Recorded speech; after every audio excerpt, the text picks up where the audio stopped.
Drake like, he's like, all right, I bet I'm gonna record with Noel, like go work on the drums, like finish up the song. Yeah. So like from me saying the idea to playing it on YouTube to Murda making like the skeleton of the beat, like 80% of it. Mm-hmm. We then go to another, like that so that's all like 10, 15 minutes. That's fire. We then go to another room down the hall. Murda finishes the drums. Yeah. Drake then, I'm already seeing him like, put your phone out with your angles. Like trying to text, like he's already having like ideas, like thinking about the melody and all of that. And then we come back in the room while Murda's like just finishes up the drums. Yeah. Drake has like a hook and like the verse like done. He like wrote it like Crazy. from me saying the idea to Murda making the beat, Yeah. to Drake then writing it, to all of that is under an hour. 45 minutes at best. Yeah. And Drake tells us, he's like, listen, we're not going to make a lot of money on this song. We did. But this song's going to change our lives. Yeah. Like I remember very vividly, me and Murda are sitting down on the couch, and he says, and he's standing up excited, just plays it for us. Like, it's like, listen, we're not going to make a lot of money in the song because the sample is going to be crazy. Like, I think he even said we might not make any money on this song, but this song's going to be like fucking massive. This song's going to change our lives. What is going on, everybody? My name is Marissa Ruiz, and this is the Manager's Playbook, where we talk about music business strategy, tactics, and a plethora of stories. This next guest that I have on this podcast is the one and only Cory Litwin. Cory Litwin is an incredible artist manager for Murda Beatz, the Baby, Busta Rhymes, you name it. He's managing a plethora of artists and producers, but he first started in the business, not even in the business, but started as a promoter. Him and I get a chance to have a great conversation in nuance about the scene of Toronto, his come up, my come up, what the music culture looked like in our city and our country, and where it's evolved to, and the process that he has taken with his clients to continue to build their stock and continue to elevate it to new levels. Simply put, a conversation like this doesn't come cheap. Ladies and gentlemen, the one and only Cory Litwin. What's going on, sir? What's going on, fam? How are you, fam? Good, fam. You're a Toronto man's right Nice here in to the say building. fam. Yeah, it's nice to say fam to the Toronto people. Yo, man, I appreciate you doing this over here, man. Thanks for having me. Your journey's incredible. Thank I you. think a lot of people are familiar with who you are, at least in the city. People in Toronto know who you are and what you did, and you've done a lot actually in the city, and it's incredible because I think, like, I'm really good at networking, but you're the master at networking. I think it's something that a lot of people recognize about you, and I think it's really dope. Do me a favor, tell me about your early days when you were event producing at Western. What was that like? So for those who don't know, Western is the University of Western Ontario in London, Ontario. This is a city 2 hours outside of Toronto. Important to say London, Ontario, because I'll say London, people think I'm talking about England. About England, yeah. So I went to Western when I was 18 years old. I went to Huron College. It was like a part of Western. Ended up leaving mid-year and then started again at Western. It was 18 years old. The drinking age in Ontario is 19. Right. You know. So then I started at Western at 19, and my first summer home, my first summer home after the Huron College, whenever I was going to parties, I'd want all my friends to come. And when I'd pull up at events, I'd be bringing like 30, 40, 50 people because I just wanted everyone to be there. And I love that I can get hooked up at these bars and clubs. And then when I realized that... At Western, in London? And back in Toronto. Okay, yeah. And then from all the London kids. And then when I realized that the people that were hooking me up were actually getting paid off the people I was bringing, I'm like, wait a second.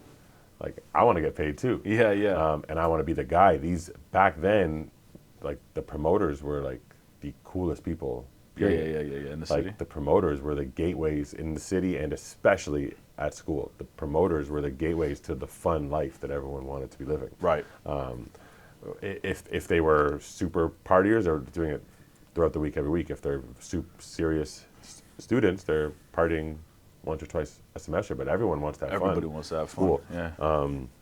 So I quickly started started working for other people, and then started really just coming up with like good innovative ideas. Like one of the ideas that I helped like launch at the school was a limo service for these Okay. events.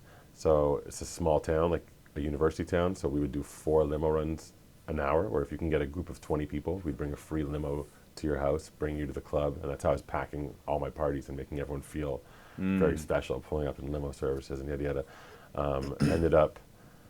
Ended up, so every summer in Toronto, and summer from universities is like 4 months long. Every summer in Toronto, I'd be one of the guys that has all the London kids. There was like thousands who would go to Western, and I would do parties throughout the summer. Started doing What spots were you doing them at? back then. I remember Rockwood was one. Wow. I remember Rockwood. Monday's Industry Night, It's Rockwood, like I a remember. rooftop. Yeah. Filthy McNasty's was a Monday night that I used to do. Okay. Filthy Yeah. McNasty's. Crazy. Filthy McNasty's is one that I used to do. Piccadilly Circus, Fuck, I remember that one. Yeah, yeah. There in the alleyway. Cobra Cheval. Yeah. I think those are a little bit later. But so I started doing shows. House music and EDM music was really big. Yeah. And rap concerts were a lot harder because it was harder to get rappers across the border. In 2009, I helped do Drake's first concert in Toronto. yeah. Zale Turner, friend of mine, he approached me to help promote and sell tickets for the show. Zale, the producer? Zale? No. Okay, okay. Zale Z. Zale Turner. Yeah. He and his partner Skippy. Okay. I knew. And I think it's important. I'm gonna stop you there because I think to really tee this up, Yeah. it's important for people to understand that this was like, it was a monumental show. Yeah. It was a really big show and a really important moment for the city of Toronto because Yeah. this is where Drake, it's 2009, May 13th. May 13th, 2009 is a landmark day. And he dropped So Far Gone in February, but you must have put the tickets out prior to that? Or they were So trying Far to promote Gone. it? I feel like So Far Gone was right before. It was February. I think it was like, yeah, I think it was February. We'll fact check that after. Yeah, But yeah. Let's do that. It was close to before. Yeah. Because what my recollection is of it, and the only reason why I jumped right into this is it feels after I said it, it feels like this is like a big moment to talk about. You asked me how I got the party started. Yeah. Was because it's an important in the chronological of like my Yeah. story of like throwing parties. So Right. like, it sounds big music industry, Drake, because it's like the biggest artist. Now it does, but back then it But was back a then, way that different was story. that was how I Yeah. launched my own company. Right. So it was after. So we'll jump into the Drake thing in a second. But really, it was just after that. A friend of mine from Toronto, who you probably know, Jermaine Clayton. Yeah. He said, "You can't just be doing things Cory Litwin. Like everyone has their own company. You need your own brand, your own logo." Crazy. And I started 2020 marketing. Right. I saw a pack of five. I sat with friends. We were little turnt after a club one night, and we brainstormed for like 5 hours names. The first thing that came out of my mouth within like 10 seconds was 2020, because I saw a pack of 5 gum. The number 5, IVE. I'm like 2020, like 20-20. I'm like nah, 220. And we're like cool. And then we went through like Greek gods, like we were going through all these different names. And then at the very end, I'm like, the first thing I said was the best. So that's how I started 2020 marketing, my own brand. Zale and Skippy, like I said, 2 friends of mine Yeah. from the Jewish community in Toronto, which I'm a part of by being Jewish, but I was not. I wasn't in that circle as much. They put together some money and booked Drake for a solo show, but this was before So Far Gone. Right. His big song was City Is Mine, and Best I Ever Had was out. When I was selling tickets, I would sing Best I Ever Had to people. They'd be like, oh, they'd either ask, who is he? Yeah. They wouldn't know, or Yeah. they'd have a reason to hate. And the reason to hate would be like, my friend's sister, boyfriend played soccer with him. He Right. can't be cool. It was Right. always like reasons to dismiss. He can't be a serious rapper because we have a close connection to him. And he's from Toronto. That's the close connection. Because yeah, I know exactly. someone Yeah. who went to school with him, That's not a real rapper. This is because we don't have rappers in Toronto. That's exactly right. Yeah. So there was a lot. So the biggest rapper that we have, and shout out Cardinal, but a Cardinal official, right? He really broke through. And that's what I say. It seemed like the best case scenario was being the biggest Canadian rapper. Being the best Canadian, exactly. Exactly. So, because like what a lot of people don't realize is before Drake, it was like, it wasn't cool to like a rapper from Toronto. No, you weren't. The reason people did not support or like was because he was from our city. That's why we called it, as you know, Screwface Capital. Yeah, exactly. Shout out to Theo 3, who coined that term, Screwface Capital. Really? Even this is, I mean, who is that? Theology? Oh man, he's Freedom Writers. He's done some really dope shit. He's amazing lyricist. He's a dope rapper. But there was another rapper as well whose name is RC. I believe the line that goes, our own fans paid $20 to come and see your show just to boo you. But that's how it really was in Toronto. You got no love as a rapper in Toronto. But there was like a really, really small local scene who like they really fucked with each other and try to like figure out how to get to the next level. But for the general population or the general public, it was exactly what you said. So that's the thing. So I literally I don't remember the exact Sound Academy. Then it was called the Docks. What's it called now? Rebel, I think. Yeah. It is Rebel. And something Beach Club. Right. There's the Beach Club there. Yeah. And Rebel. Both as, but that used to be the Docks, and then it was the Docks. Sound Academy. Yeah, I think it was like 2,500 tickets or something. Yeah, so majority of those were online. Yeah, but I sold like 900. I forget the exact number, but it was 800 or 900 hand to hand. You did that? Yes. And by telling them this is the record. Not everyone. Okay. A lot of those I'm saying at the early beginning. Yeah. Then there's a point where it's now like a month or two. Now that you're saying February, so that makes sense. Maybe it was. So March would be 2 months before. Yeah. No, actually it can't be. So there was a point where we were anyways a little bit out from the show. Yeah, I'm going to look it up. Thank you. It will help with the story. So it was a little bit away from the show, like a month or two, a couple weeks, a couple months, and we're like, shit, we haven't sold out. We need to sell out. We were debating, do we take out a 10K ad from Flow 93.5? How I remember the story now, 15 years later, is So Far Gone dropped, and the shit sold out like within minutes of it coming up. Right. So our concerns of shit, we have 300 more tickets to sell. I don't remember the number. 500 more tickets to sell. The concern we had of needing to sell out, debating, do we take an ad out just to like break even or not lose as much? Yeah. The second So Far Gone came out, that was a wrap. Concerns were gone. Yeah, because it was immediate stardom. February 13, 2009. Okay. Yeah. So it's probably you probably put up the tickets earlier than that. So we must have put up the tickets very early. Must have put up the tickets very early for that. Yeah. Yeah, because I remember that story. You saying. Or maybe it was like a Grammy nomination. Or, I mean. It's also 15 years later, so how I remember it. But how I've always told it in my head. Yeah. Was once So Far Gone came out, the shit sold out. Like that makes sense. I mean, that's what tickets must have been on just sale. Catapulted, right? It catapulted. Yeah, because I have videos freestyling outside the Barking Frog in London. Where I say something. And I rhyme like break with like, and I got a concert May 13th Drake. Like I was already like talking, and this is like it's like winter outside, so we definitely started that shit early because this was like we're kids. Two of my friends put up all their money. I think they like borrowed money from like their uncle. Yeah. To book this guy in Toronto, who we saw was about to go. So the method I was familiar with for selling out shows in London, Ontario, was openers. Right. I have like 5 openers. But we would do it where, okay, you could open, but you got to sell 50 tickets. Or you got to exactly. You had to have them sell tickets. So I was thinking about we were thinking about bringing different openers in the city. And they wanted no openers. Yeah. And then something happened with him in Toronto right before the show, and that's when P Rain and Reps Up and all that. Like P Rain opened up for him at that show. Bun B flew out to that show. Yeah, Bun B was there. Big Page was there. That's a great show. Yeah, that was an amazing show. I mean, like the whole city was. That was a big crazy. moment. At that point, it was a huge moment. But huge. It's still like Toronto was was unknown because I started coming out to LA for music industry stuff in 2014 with Murda, and like people were still asking questions about Toronto, like how do we live, like the snow, like yeah. It really became cool. I feel like 2016. 2016. Maybe like couple years later. Yeah. I don't know how you feel because you started coming around 2014. I started coming here around 2015. Yeah. And at that point, people were definitely asking what's going on in Toronto. Yeah. Because now you have Drake, you have The Weeknd, you have Bieber's from Stratford, Ontario. But so people didn't think Toronto.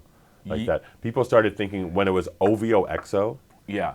like that summer. It feels like Yeah. OVO XO, Yeah. where it was like Drake, like the like hottest cool new rapper. People are still making fun of a bit, like he's Yeah. singing, whereas now They didn't everyone get it. sings. You know, like, Everybody sings. he's Everything's singing, melodic. he's Yeah. soft, Canadian, and then Yeah, it's yeah. like, whoa, The Weeknd, this new like amazing voice, and like the sound. So like the production from production Toronto was too. It's incredible. like the sound of the music and just like the like dark like Toronto. I don't know how to describe it, but like the Toronto sound, and then of like The Weeknd and Drake. I think that's when it like was really like all eyes on Toronto. Yeah, for sure. It definitely that started taking moving. off. I, to be honest, I'm like a lyrics guy. Yeah. Right? So I grew up listening to lyrics. Melodies mattered to me afterwards, but I do remember the first time I heard on the radio, "City Is Mine." Yeah.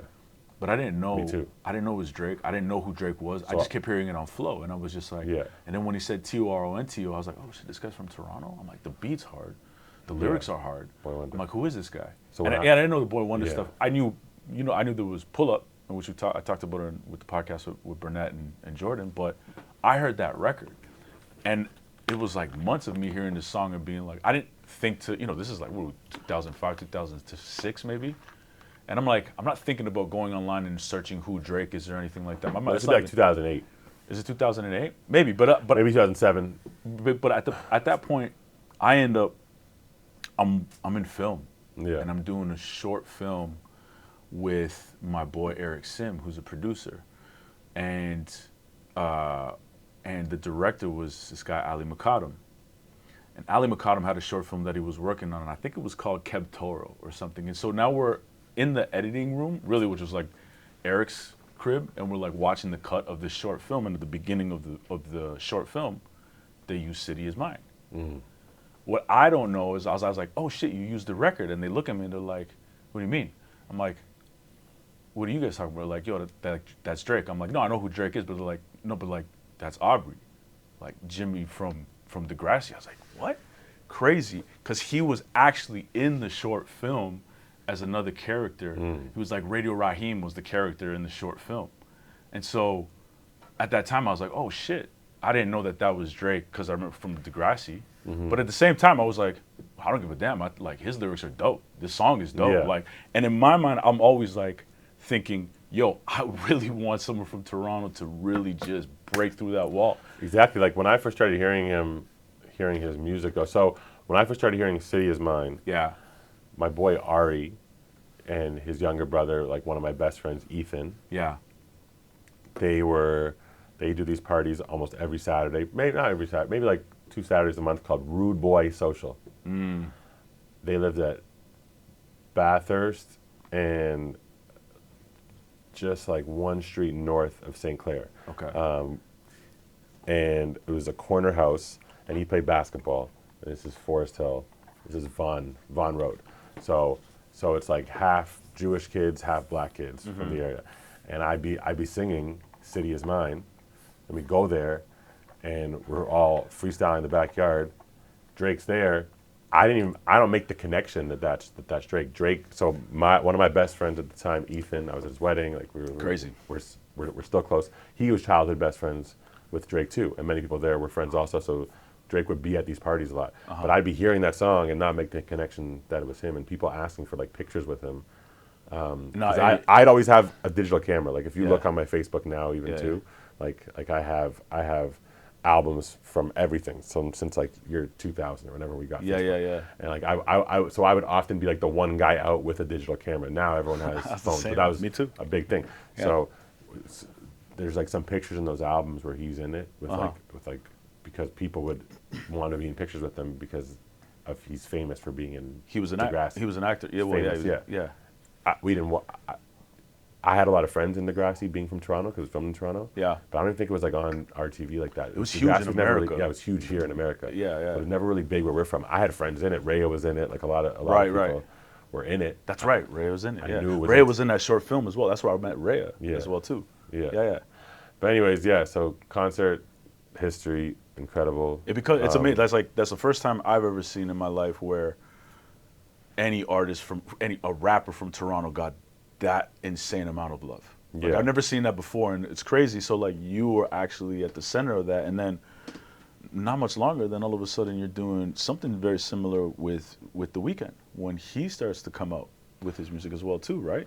Yeah, so after that, I did 4 years of school, and then I stayed active in London for like another 2.5 years, almost 3 years.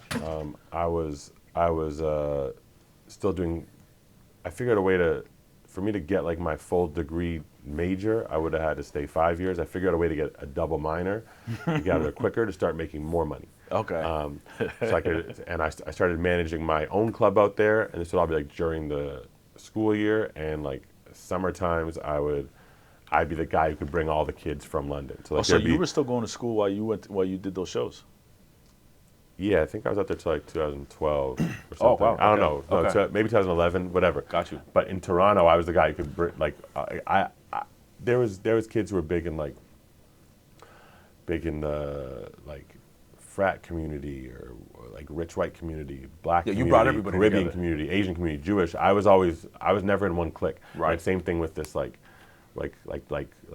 knowing a lot of people around Drake, and then knowing Lamar and Hailey very well through my friend Matt Adam. When the weekend before the Matt. weekend Yeah, came yeah, out, yeah. I had helped Matt like talk like at the end of his first year I don't know help, but he'll say I helped him, but like talk to him being like, yes, I agree with you. You should drop out of school and follow your dream of building this like brand, Right. PLD, Pardon La Dopeness. That was his brand. Yeah. And he had some childhood friends that he grew up with. Yeah. Lamar, Hailey, and there was this kid, Abel, who could sing. I did not know Abel, didn't know him at all. Matt sent me some music. I started hearing music before it came out, before the first House House of of Balloons. Balloons. He was sending you. Okay, you heard it. He showed me the music. I was like, this kid's dope. And I remember then he dropped a song, and I think like Drake like tweeted it or something. Put it on the blog, I think. Yeah, he like Yeah. tweeted like a lyric, or maybe he put it on his blog, something like that. But Lamar and Hailey, they had a company called She's So Lovely, and they were like photographers and creatives. Right. And like I still have the pictures from a few of these events that was like very clear when like they're artistic geniuses, Lamar Oh yeah, 100%. and Hailey, and they took photos of these couple events of mine, black and white. Like they're the first people I ever do. So like they would like I hired them to like shoot a couple of my events. Oh, did you? Oh, okay. Yeah, and then just became friends with them. Yeah. And it was like known that I would do parties that like the Drake and other big people in the city would come to. It was known that I had some involvement in his first concert and Yep. his big after party that he Yep. did after the Wayne show. And I know like they were like launching their boy as an artist. So for London Homecoming, I got weekend booked for it. Okay. So I don't remember exact timelines. It's a minute ago. Jake was still the manager. Oh, great. Okay, wow. This was. So this is early in his career. I believe the second project was out.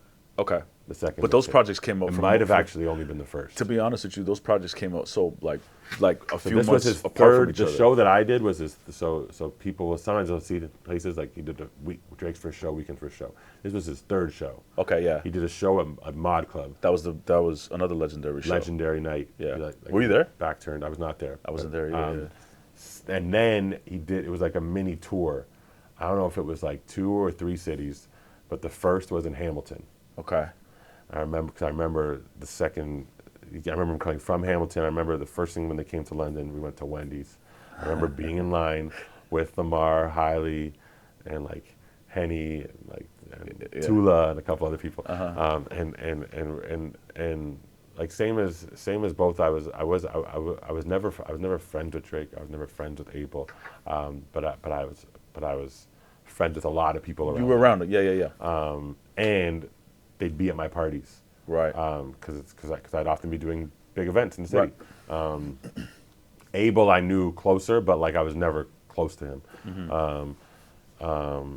Like we were never close as in like we were texting or calling. Yeah. But Lamar and Hailey were very very close friends of mine. I'd still say Lamar and Hailey are close friends of mine. I just don't talk to them as much anymore. Yeah, but everybody's, unfortunately. I mean.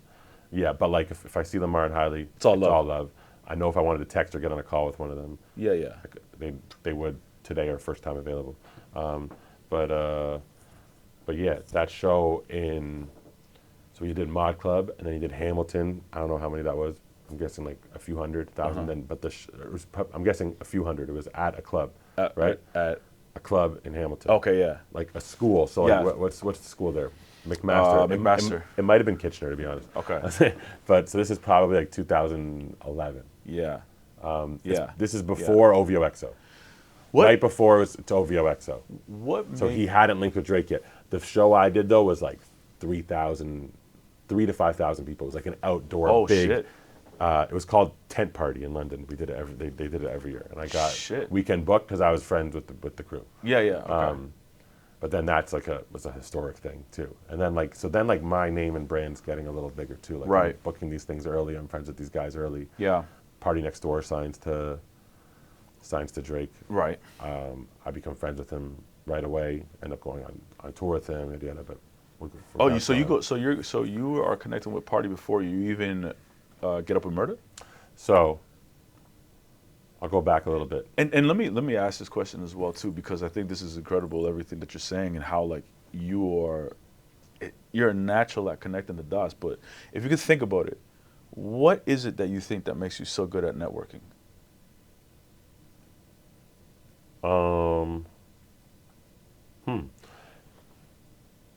Connect, like making real connections with people. Making real connections and relationships with the right people. Like one thing I did in networking from throwing parties, also just like not thinking about just tonight, thinking about big picture. So I never knew exactly what I wanted to do. When I'm doing these parties, I'm not thinking I'm going to be working in the music industry. Okay. I know I want to do more than this. Right. And I believe in my gut that this is going to lead to more. Yeah. This is just. And I should keep going. And yeah. And also, I'm making good money. I'm making hundreds or thousands of dollars, depending where in the story we're talking about. Are you sure? Of cash a week. Yeah. Which is and all my friends live with their parents. Yeah. So it's like I'm driving my own car that I own. Like I have my own cash, not like allowance. Yeah. And my cash is not minimum wage. Yeah. Like I'm going out tonight and I'm getting $1,000 in my pocket. 19-year-old kid getting real money, like. And then the only other people I know who have money like that are selling drugs. Right. You know, like I'm doing it selling fun. You know? So there's a big DJ, like DJ Drama comes in town or something like that. Yeah. I don't need to do anything other than like help push the party and show up and host the party and make sure everything's good and all that. But I'm going and picking him up from the airport. Okay. There's budget for Ryder. I'm picking him up from the airport. I'm bringing him. Drama gonna bring me for dinner with. Why are you picking Drake. him up from the airport? Making that relationship. Okay. I'm making the relationship. I'm staying That's with an him important after. piece. Yeah. When there's basketball players. When there's a basketball player in town at the club, I'm coming over. It's my party. Need anything? Yeah. Drinks. Yeah. You want girls? I'm bringing the girls and yada yada. After party, bringing them to a cool after party, having fun. Getting the number, making sure that they have a good time, making sure that they get to the airport okay. Anyone I'm with, I'm becoming their like assistant and like road manager. Now I can see it in this conversation without even knowing back then that I was doing that. But I was just seeing the value without just being like starstruck, like, oh my God, let me get pictures, yada yada. However, I did always still take pictures because to build my own brand. To build the brand, exactly. Yeah, exactly. And I was just, I was always knowing I want this to turn into something more. To a point where I now leave London. I need to be living in Toronto full time. It happened. My dad got sick. It was time to move home, and I had always told myself, I don't want to be in the clubs after 25. So school ended. I'm at 21. I stay out there until I'm like 24. So I got to go back to Toronto and figure it out. Now just remembering, I did some hip hop shows. I did a lot of big EDM shows. I helped with Avicii's first ever Canadian tour. Did you do that show there in Toronto where Little John was in the club? I did London. That was London, okay. I would do the London stop on all these tours. Hold on. Oh no. So I remember because I was a videographer. But you know Late Nights? Yeah. Do you remember Late Nights, Mitch? Yeah, Mitch Ross. He had a company called Late Nights back in Guelph. Yeah, he was that's the thing. I was London. He was Guelph. Yeah. You know, like I was there a was people who were videographer for that Montreal. Avicii There was show. like Yeah. every city. Yeah. Because then we're all Toronto kids Yeah. going to school in these places. Right. Then we come home and it's like, if I was doing a party, I knew, and a club owner know, you get him, he could bring 50 kids from Guelph. You get Right. me and my team, we could bring 200 kids from London. So it's like, that's how. Okay. So we're all from Toronto, but like the kids who go to these schools, like you hang out with those. So it's Yeah, like, exactly. Who has You it? bring 'em Because in those cities, we're the guys. For sure. In this city, there's everything. There's, Yeah, there's you know, everything. like Yeah, there's people from all over. I was doing some rap shows. I booked Nipsey Hussle, Crazy. 2009, 2010. It was the marathon. Yeah. It was. I know the story from working with him later and having a relationship with him, but all I knew was the show had to cancel. He called us personally to apologize and find out where to send the money back. Oh, say a word. Never happened. No one's ever done that. Joel Santana show. No, but booked it, he sent the money. sent the money back. Say a word. Joel Wow. Santana show, can't cross the border. Too bad. Difficulties, you know. Yeah. The game tour gets canceled. Promoters are Shit blaming out of it. luck. Yeah. Then this what happens. I do a Young Jeezy stop. This was like the biggest show I was doing. It was, and this was like one of my favorite rappers. It's a very expensive show. Books a lot of openers to help sell the tickets. We had to sell out just to break even. Where, Cool House? Oh, no, this is in London? London. Yeah. There's a shooting in Montreal or something. I think it was Montreal. There's a shooting in the city the night before. There was shooting in another city the night before. They wanted us to cancel the show because of the risk. Right.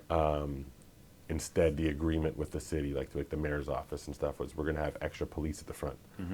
Still ended up being a shooting. The next night in Toronto, also a shooting while the show's happening. So anyways, after that, I had like a Big Sean show coming up, Yeah. other stuff. I was like strongly urged, I'm not doing hip hop again. No one's touching hip hop. Yeah. I don't want to still be doing this shit also. It was a terrible feeling never shooting it at an event of yours. Yeah. Go back to I go backpacking South America that summer. Restart in Toronto, doing party still, but being in an office called Unique Lifestyle. Yeah. The Sumeris. Yeah. Greek family. Maddie, my Yeah. big brother, like gave me Yeah. my first shot. Tells me to make my own brand. I made a brand called Turned Up. Okay. It's Turned Up Toronto. Okay. I had the hashtag, hats. Yeah. I almost trademarked it. I was going through trademarking it. Soulja Boy had put a claim in to trademark it a few years earlier, canceled it. I could have owned the word. I decided not to waste $1,000 and stopped it. I strongly regret it now. I could have, since like 2012, I could have Wow. owned the word Turned Up. These events, it was every Thursday. It was at Cheval and Cobra. We'd have NBA players there every week, rappers there every week. Some nights there'd be Drake on one side, Weeknd on the other side. It was the parties in the city. While this is happening, I remember the Cheval parties, yeah. while this is happening, my friend Bianca Tomasz, who's still working with me today, Yeah. came to me with an idea. I Yeah. want to start a grills company. I want to make you a grill so you can, for free. Yeah. And then maybe you could help me get them to some like, Some of the artists, some of the some of the basketball local players. athletes like Raptors, Local- yeah. Blue Jays, and, Yeah. and rappers and stuff like that. I'm like, me wear a grill? Like I'm a Jew from the suburbs. Like I wouldn't wear a grill. What are you talking about? Like I'm not Paul Wall. Like what the fuck? Right. And then she's like, no, it's like a big thing now. So we looked up girls with grills, and it was like Katy Perry, Selena Gomez, Madonna, like everyone was doing it. So quickly again, did the same thing I did with 2020 marketing, was brainstorming names, thinking of names. I was picturing, the image in my head was like the Wendy's girl with like a girl. Okay. With like gold and diamonds in her mouth. So I thought of Goldie Rocks. I was thinking Goldilocks, Goldie Rocks. Got you. That's how that came about. Okay, And cool. I started Goldie Rocks Grills. And it was still the same thing. I knew I didn't want to be a jeweler, but I wanted to find a way to get out of the clubs and transition to something more. And I didn't know what this was going to lead to, but this is just another way now for my networking abilities, for me to take it one step closer, one Right. step further in my relationships. Rather than, hey, I can show you a good time. Now I have like a product to offer. Mm-hmm. I can give you free gold, give you tangible. free diamonds. Like I have something to like offer you, and Free? give you. You give it. All the money that we would make from selling grills to like we ended up becoming one of the biggest like talked about grills companies in the world. We read a double XL article on us. We're like beefing with all the other like big girls guys, and we weren't even jewelers. We were making it ourselves, so like the markups were not great. Okay. But I was using it to where then when there'd be celebrities in the city, I'd be like, I rather than just going up to the club to get a picture, or maybe like bring them to an after party and have fun with them. Yeah. Maybe get a phone number of them or their assistant. Like one day when I figure this all out, Yeah. you know, Yeah. now I can make you a grill. Right. And that ended up leading to how I met Murda Beatz.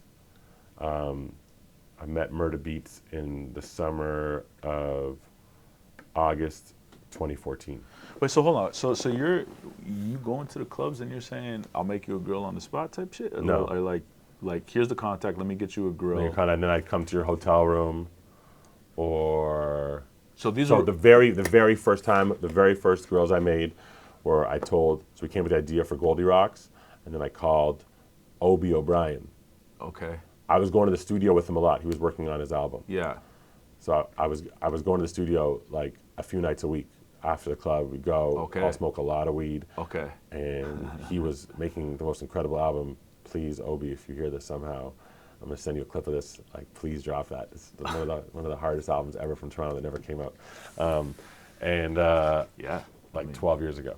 And Steve Nash, man. and yeah, he Dope was record. dropping some dope songs. Exactly. Yeah. And he was like the first OVO artist, so he was like super cool.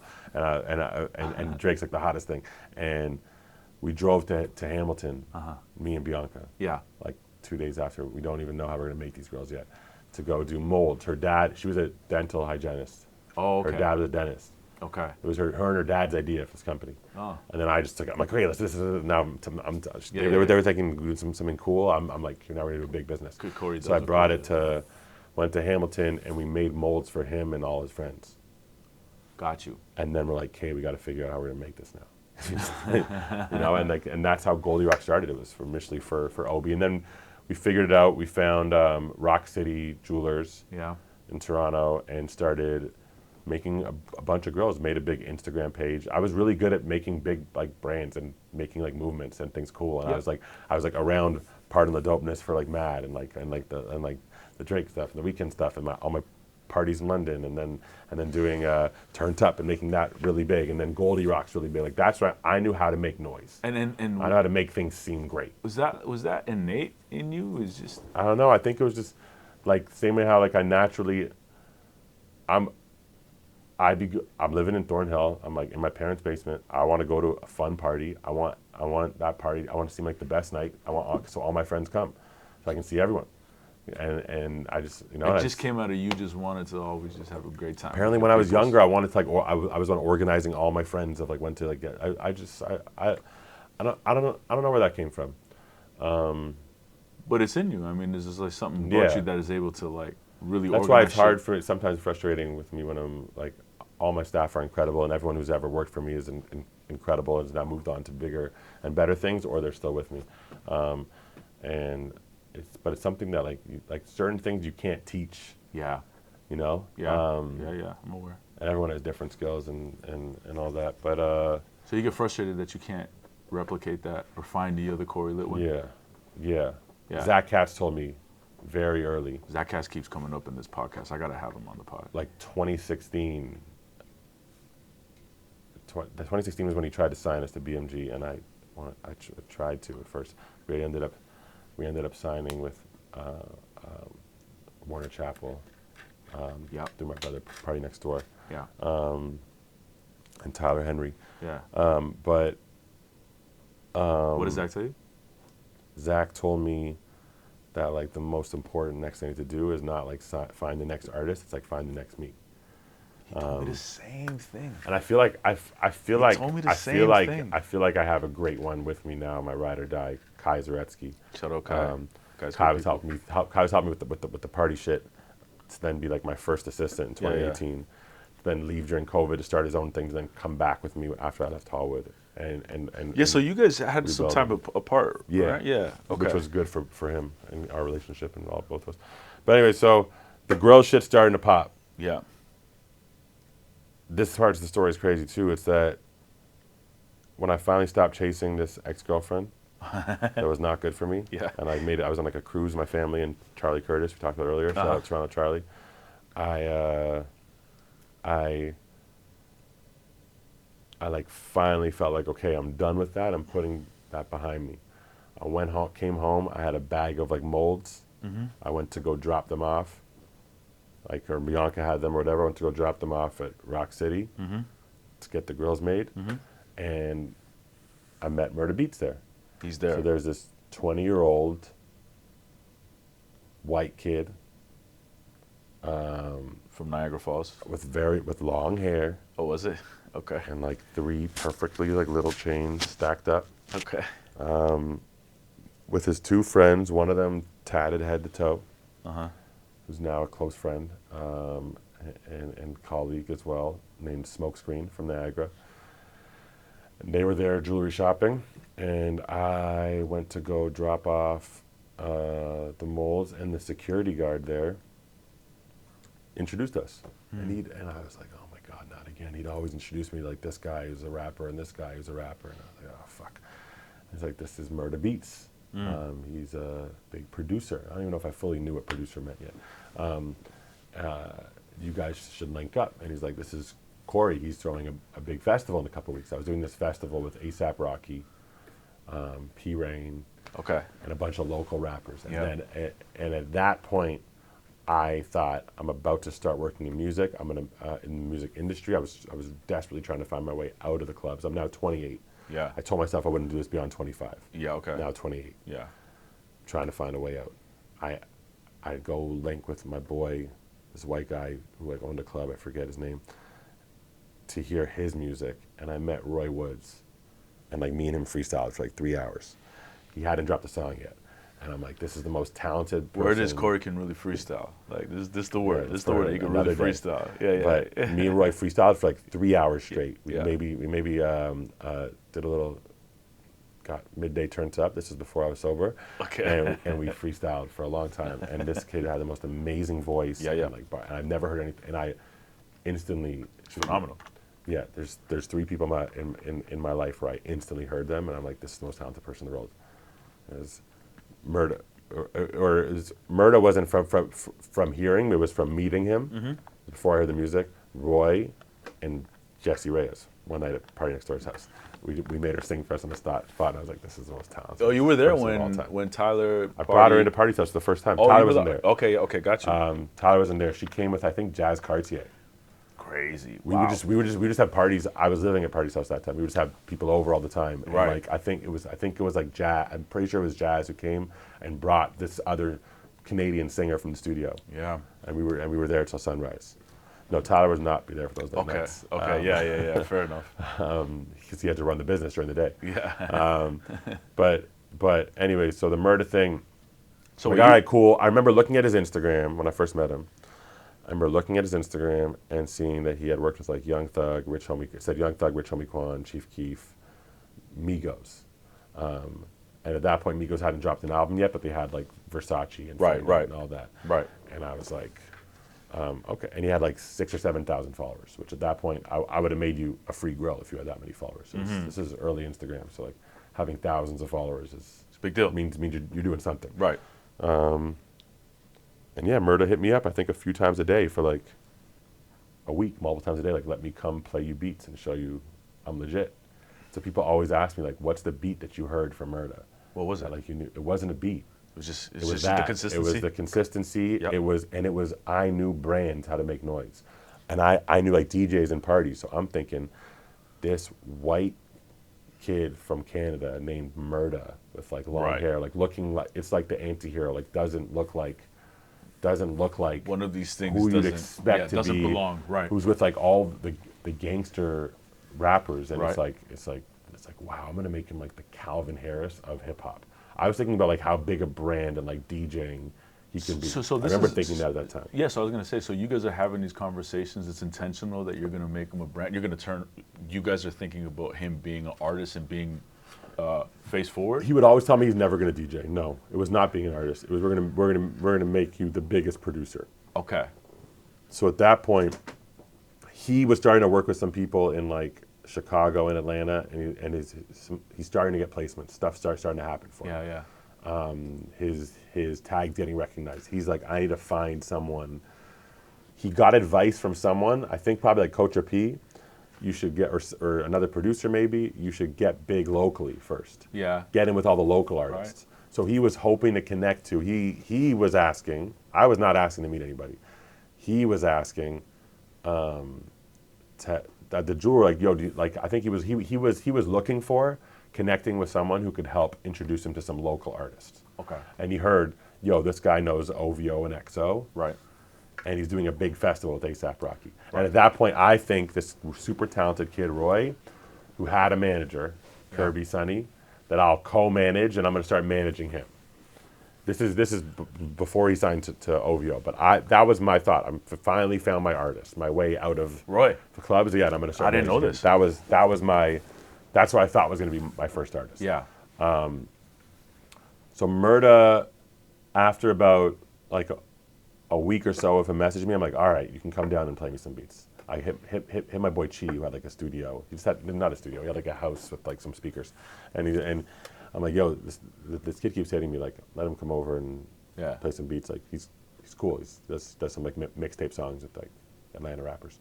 And he came by, and like, I there was something about him, his drive, his networking, like relentless ambition and believing in himself and confidence and the brand of this. Right. I really believed in like the brand and his ability, and the beat sounded dope, but I didn't really know the difference. I mean, I loved hip hop, but I didn't know the difference of like technical, of like how I can listen today and be like, this is gonna work or this isn't. And I was like, dope, cool. Another guy like DJ Drama coming to one of my parties that I can have a good relationship with. Yeah. I told him, all right, come to the festival, you'll be on the list, got you. Bring a +1. He comes, and it ends up being no one's on the list. Okay. Except for like P Rain and them. Or I think they even just like drove themselves and back reps up. They ran the city. But my boy D-Boy and Jermaine from Prime. Right. D-Boy was already like my guy, fucking with me, helping me with like clubs. I was like, in my turned up parties, started being a good customer, and then ended up being. They recognized him and got him in, and that's how Murda linked with like Prime right away. It was like around the same time. Oh, got you. Okay. And that night after the festival, so it was like crazy. Amount of work and parties, and I'm always like a maniac while it's happening. Yeah, it's you over. are. You we are. We go to what's that, Thompson 24 Hours? The diner. Restaurant? The Diner. The diner. Yeah. Go there, me, Lamar, a few other people. Lamar tells Murda to bring these shots to these girls. And I remember he's like, y'all want to get drunk with Young Murda? And he's like, sign this guy. That's what Murda said. Lamar was the first person to tell me. He's like, sign this guy. Because Murda said, you just like drunk? Seeing his like coffee, like he's like he was moving. So Murda, I felt Murda seemed like an artist to me, from the beginning, and I treated Murda like an artist. I treated Murda like a big artist and demanded in every. So I had a lot of clout and leverage in the clubs in Toronto, and every club we would go to in Toronto, I'd make sure that they're playing his music. And he had like a lot of like the big cultural songs to Migos, but he didn't produce Versace or Fight Night or Handsome and Wealthy. They're like big singles. His big one was Emmett Smith. That was the one that like DJs would have it. If they didn't have it, I'd make them download, or I'd like on the spot almost threaten them, like that they're gonna have a hard time getting. All right, they're gonna get booked at these clubs and this and yada yada. You know, You were pushing your way. Bulldoze my way in, and we did that until like 2018. No matter what club we're in, till 2018. You probably tell me like, well, if we're in Miami, I'm like, yo, let's go to the DJ, because at that point, 2018, they know who he is. It's like, yo, play Butterfly Effect, play our song. Now we go in, they see us, they play our music. You know, it's very different. But I was always thinking about the brand, and I just like the way he think in both like my relentless networking through people and hustle, and then his relentless networking and hustle online. He was doing it on Twitter. That's crazy. He was doing it on mostly Twitter. I think probably like Instagram and like YouTube also, but I think a lot of it was Twitter. And he was same way how I would want to get to like Drake. Yeah. So I'd make girls for like Obi and like become and for PartyNextDoor and like, Yeah. and like take care of all of his friends. Like I was always like working. I was really like both of us had the same thing. Is like we'd have a target of like someone who we want to get to like work with, and we'd like work with their like social circle first, earn their trust to like then meet the person, which is how you have to do it when you come out to LA too. And it's so hard to tell between like the bullshitters of like when someone's like, oh, I can open this door for you. I can open that door for I you. remember coming to LA for the first time with Jesse and just being like, I was able to get a sense of that right away. I don't know, something about being from Toronto, you can kind of sniff out what the bullshit is. Yeah, and we just have a different drive too, because we have to make it when we're here. It's an East Coast thing, I think, a little bit. But more so being from another East Coast, yes. Yeah. One other side of it is being from another country. Yeah, If you we gotta don't make it. If we don't make it this trip, Yeah, we might never come back right. until you have a visa. And we said, yeah. I mean, I remember, I want to say the first time we came out here, we were supposed to be out here for like a week. Because I ended up connecting with Jeremiah Thomas. So in 2016, Jesse signed to BMG for publishing. So around the same time you guys were getting courted. And I remember the first time talking to Jeremiah, who I was introduced through Byron. Byron wasn't on the team yet. And we came out here and it was supposed to be like a 3-day thing. It ended up being like a month or two. We ended up staying out here. And just because she was going in session after session after session. This was like, the Hussle was like so crazy. And while she's going and she's doing the songwriting, because that's what she was known for when she first came out to Los Angeles. She's a great So songwriter, fire. incredible voice. Best. Different voice. Best. Love Facts. Jesse. Facts. And she would go into those studios, I would go into the studio, and then she would be building with the songwriter. She'd be making 2, 3, 4 songs in a night. She'd be cutting them herself as well too. She'd stash like one in her pocket every once in a while and not like keep that for herself. Because at the end of the day, we both knew that what she wanted was to be an artist. But it's the same thing, the hustle. I was going around meeting, while I'm in the studios, I'm like in Paramount lot, I'm just walking around the studios. I remember seeing Mac Miller in there one time. I remember seeing Hit Boy, like there's tons of people just walking around in these studios, and I'd be walking around. Who's the manager? Connect with the manager. Connect with anybody I could find that would give me game. Yeah. I'd be going and I'd be asking the questions and trying to figure it out. Same. All the time. So it was like around, and you're right. We'd come to LA, you didn't know, like it was You kind of had to make it that was trip, do or or you die. might never make it back. Yeah. You had to at least build the relationships with people, and I think it was.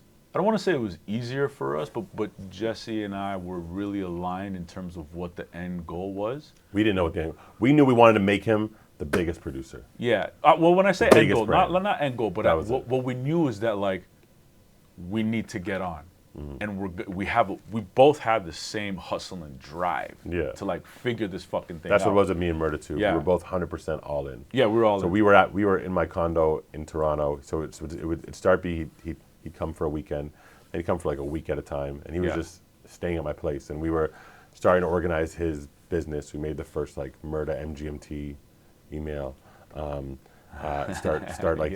We decided we're no longer selling beats like online. Like no more like the $500, $1,000 beats. Yeah, didn't need to. Well, it also probably takes away. No, from it's the brand, not. You right? don't need to. You start. You feel it at first. You're not making as much money. Yeah. Anyways, he was telling me like I can be his co-A&R. I didn't even know what an A&R meant, and he didn't have another A&R. I'm like, who am I calling with? But there wasn't initially like I'm going to be manager. Right. It was eventually came to the point where Oh, it's it like, wasn't hey, manager shit. I'm Okay. this kid's manager. Okay. Yeah. And like he wants me to be Very his organic. manager. We're like partners. Like we're in this shit. Yeah. We both have a dream of like making it big and like doing this in this music industry in America. And I really wanted. I thought I was gonna go with Roy, but Roy already had a big team and a big crew and everything. And like me and Murda we were just like on the same like wavelength. We definitely butt heads a lot, but as brothers do. Yeah. And It's okay. How can you not? It's a close relationship. and my thing was then, so even in this time, like Snoop Dogg would be in Toronto. Yeah. This was before we went to LA, because I dropped off his girl. Snoop Dogg would be in Toronto. I'd go be like, hey, I got Migos producer. So Migos were like the most like mysterious, cool group. No one knew how to get to them. There's a new street group. They're not signed to like a major label. Yeah. You know, it's like, and What year is this? this is 2014. 2014. Yeah. 2014. And, Versace just came out. So like this new mysterious group. I say mysterious because it's not. They didn't immediately come out from like Interscope Records, and you could go look up the A&R and look up the lawyer, and and you know the manager because they've There's been no a big point of manager. contact. Yeah, these guys are just... it's the manager is like part of Migo gang. It was like it was, you know, it's like the Hoodmans. Yes.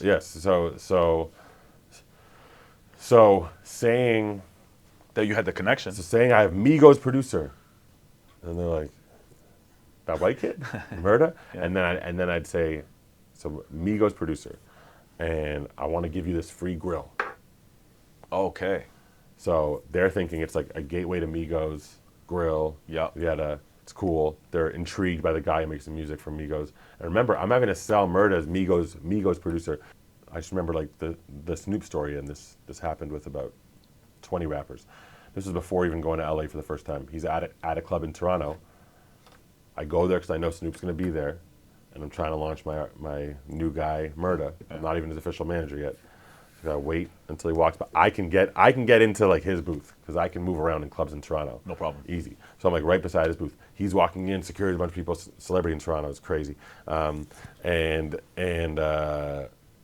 I'm like, yo, what's up? I manage Murda Beatz, Migos producer. I want to make you a free grill and get you some beats. Like, you said Migos? And then Snoop. Yeah. gave him my phone. Yeah. He gave me his number. Yeah. Pulled up in the studio at like 4 a.m. That's Made him some grills. exactly And that's the right, thing. yeah. It's like the grills was how I would often get like an entry to these guys. Because would they want a producer they don't know pulling up for Not sure, really. but to take some free gold and diamonds, Yeah. you know? Right. So, and then once so the you mold's were- in their mouth, Yeah. Murda's playing them beats, and it's like, And they're hearing it, and they're like, and oh, everyone's, no matter how rich these guys are, or yada yada, like, I want to do a feature for less than 100K, I want to do a show for less than 200K, but like free gold and diamonds, I want that. Yeah. All you gotta do is sit here while you put it in it, and I would do it slower, and I would fuck it up the first time, and do it again, so enough time for you to like hear some of these hard beats, and that's the thing too. It's okay. I knew if I can get Murda a chance to press play, that People would take to his it. shit was fire. Yeah. So it wasn't just it was the full complete package. No, but that got and you then I into was the muscling room. shit. Yeah, you would get it into the room, but as soon as, like you said, you press play, people are gonna stop. They're That's gonna the pay thing, it's attention. like- They're gonna listen because he's actually phenomenal. Because if you hustled your way to get Jessie into a room, and then she sucked, you're never walking through that door again. They don't trust you. You know what I mean? Well, I would hope I do better than not work with people who suck. Exactly, but that's why It's to the this belief, day too, I genuinely believe he's the best. Like, you know, and I would tell people he's the best. Yeah. And then because I was a first-time manager, our first contract, there was like a little like check and balance, and it's like I have to introduce him to at least, I forget if it was like 10 or 20 people in the music industry, and like what quantified someone to be in the music industry is they work for a label or publishing company or have a deal with a label or publishing company. Yeah. And like my first couple days out there, we snuck into the Universal Christmas party, met like 20 people In LA. in LA. Next day we snuck into Jamil's Christmas party, met like 20 people. So like I was good on my contract my first couple of days. But yeah, we signed the contract like December 4th, 2014. Okay. My parents drove me out to Fort Erie, Ontario, where he's from. It's like on the Niagara area on the border of Buffalo. Yeah. And we flew to LA the next day. We were going to stay at my boy Tyler Arms' house. Shout out he was Tyler a part Arms. of Down with Webster. They're on tour right now. They're on tour. They're They're on the crushing it. reunion tour right now. crushing Reunion it. tour. I just saw the. So I would throw their like after Ottawa parties. show. Yeah, I saw the I'll be at the Ottawa. Toronto show August 21st. I'm around.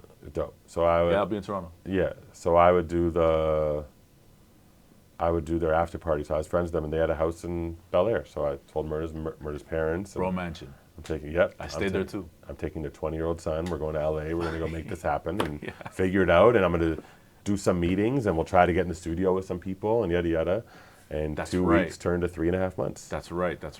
Yeah, And like the first meeting I went to, I think it was like Masters and Jay Diggs were helping me set up some meetings. So yeah, so Oh, Masters crazy. set me up with Jennifer Drake at Universal. That's Ken Masters.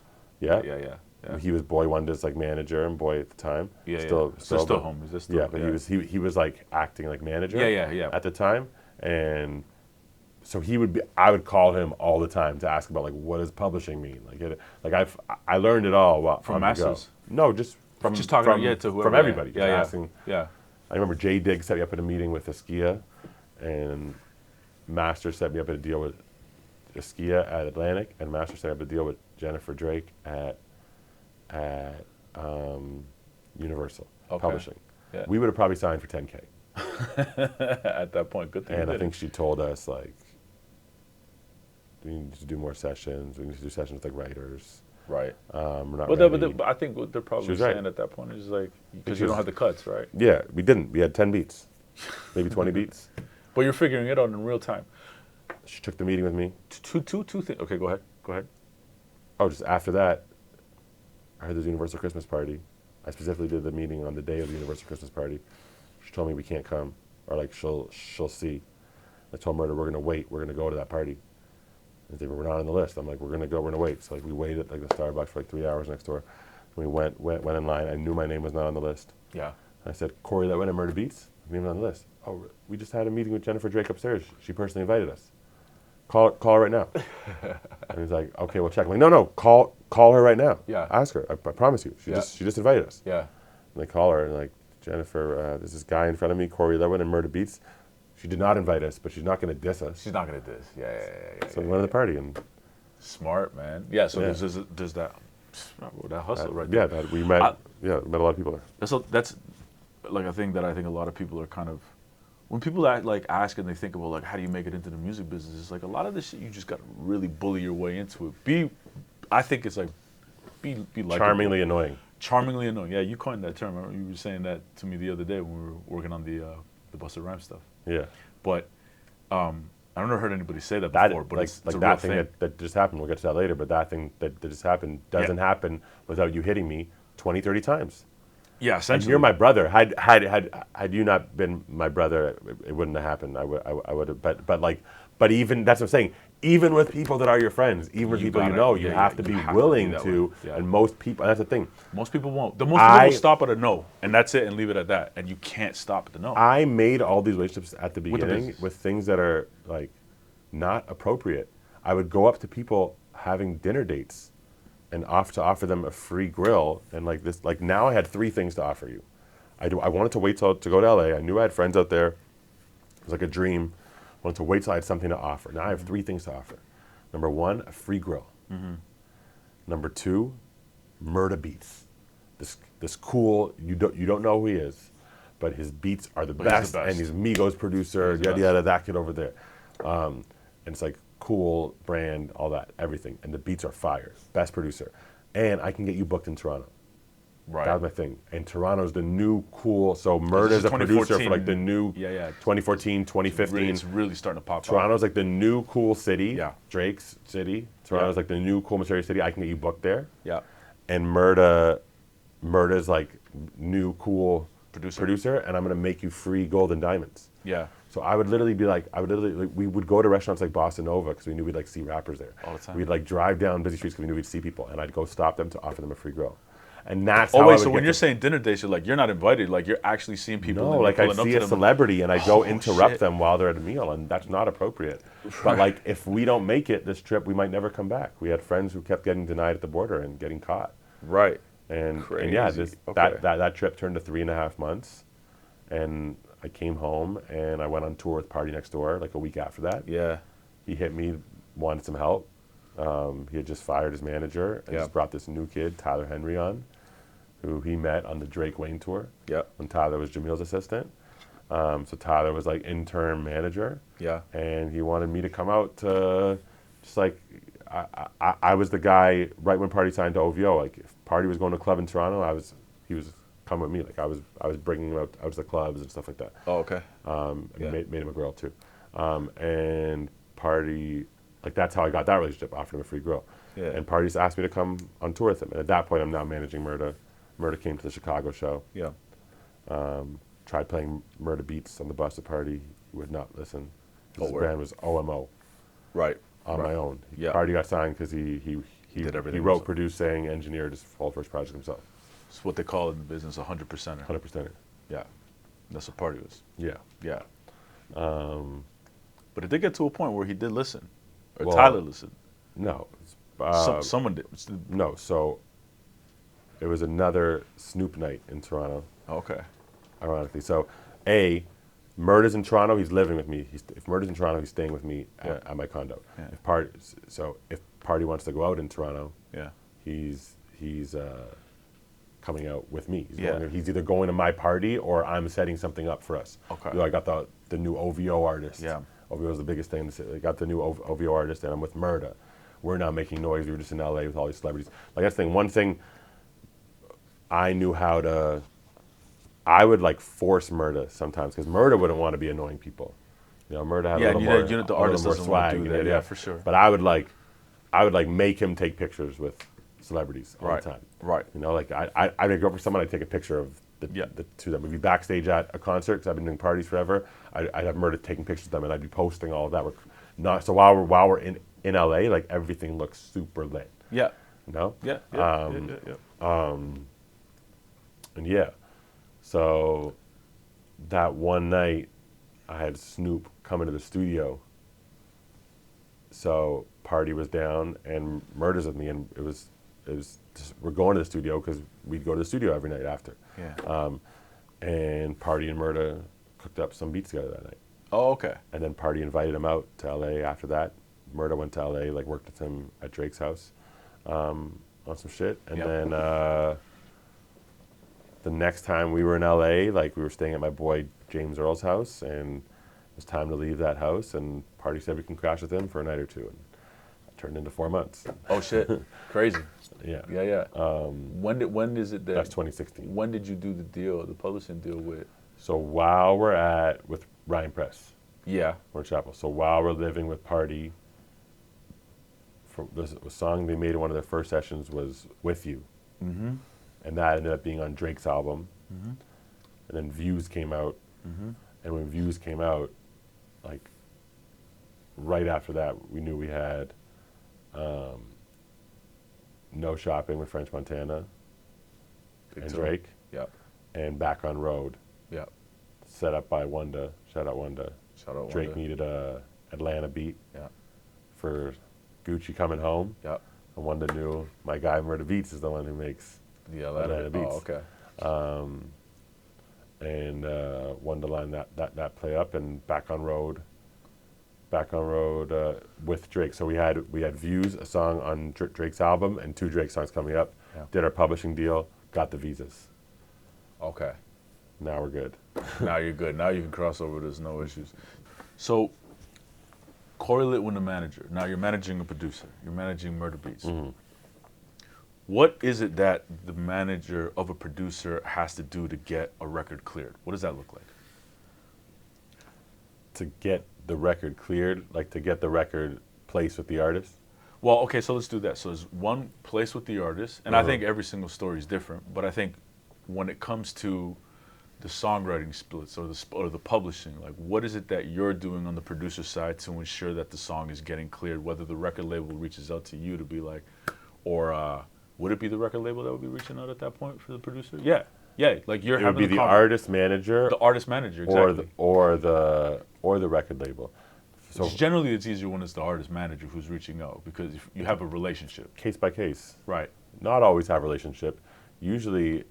Often it's have a relationship with the artist. So nowadays, of course, I have relationships with everybody. But like coming up, it would be like we do something with the artist, and then now the manager would reach out to me. Right.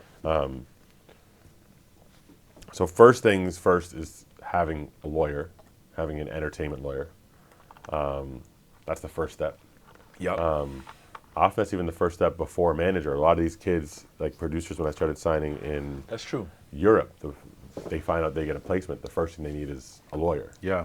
I became a lot of these kids' managers from friends with lawyers, and when they wanted a manager, the lawyer would recommend me, which is really important for managers too, to have good like feeder relationships, like having good, which is often lawyers. Like if it's lawyers or A&Rs or other people who will refer business to you. Yeah. I watched my dad from doing that as a dentist. He'd send Christmas baskets to orthodontists and stuff. So they would refer him, and he would get sent Christmas baskets from orthodontists because he'd refer them patients. Like, it's having good relationships to help send you business. So it's good. It's important for young managers to have relationships with.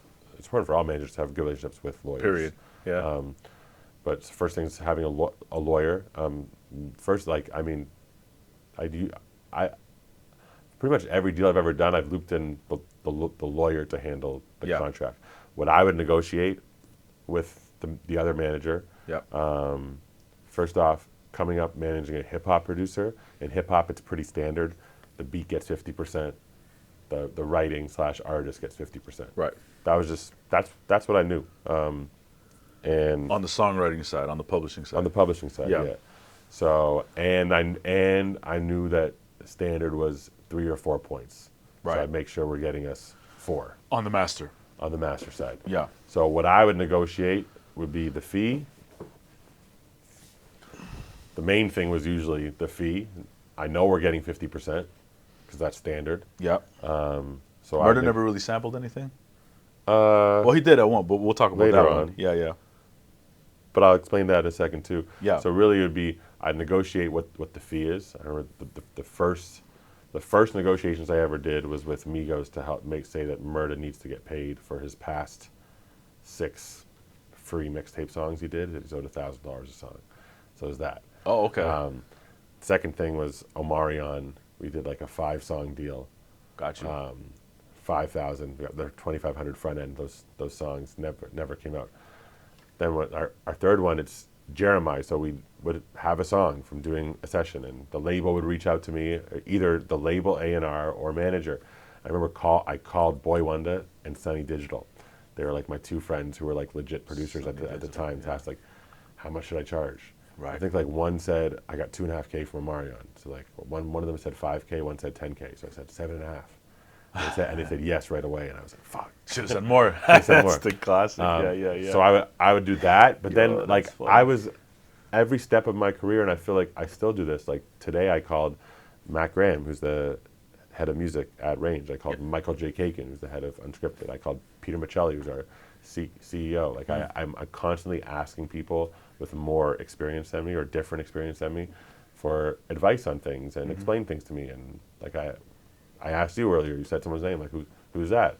What does this mean? And I feel like that's like one of my strong qualities too, and like having the humility to like know what I don't know and be willing to say, I don't know. Yeah. What does that mean? Please explain it to me. And I feel like people respect that, and people They do. People trust you in that they you're do. willing to not act like a know-it-all. Yeah. So anyways, so I'll be honest, like throughout, Tyler Henry connected us to Amit Crispin, who's been Murda's attorney since the first big placement with Drake. Okay. And the previous lawyer we had a few songs. Like I said, a lot of those deals weren't even getting done, or they were like in negotiations. I would negotiate the fee, and then I'd kind of like hand it off to the lawyer. So now I understand all parts of a producer deal, but at that point I usually just have the lawyer then negotiate the rest of it. Yeah. And I've always done that too from beginning.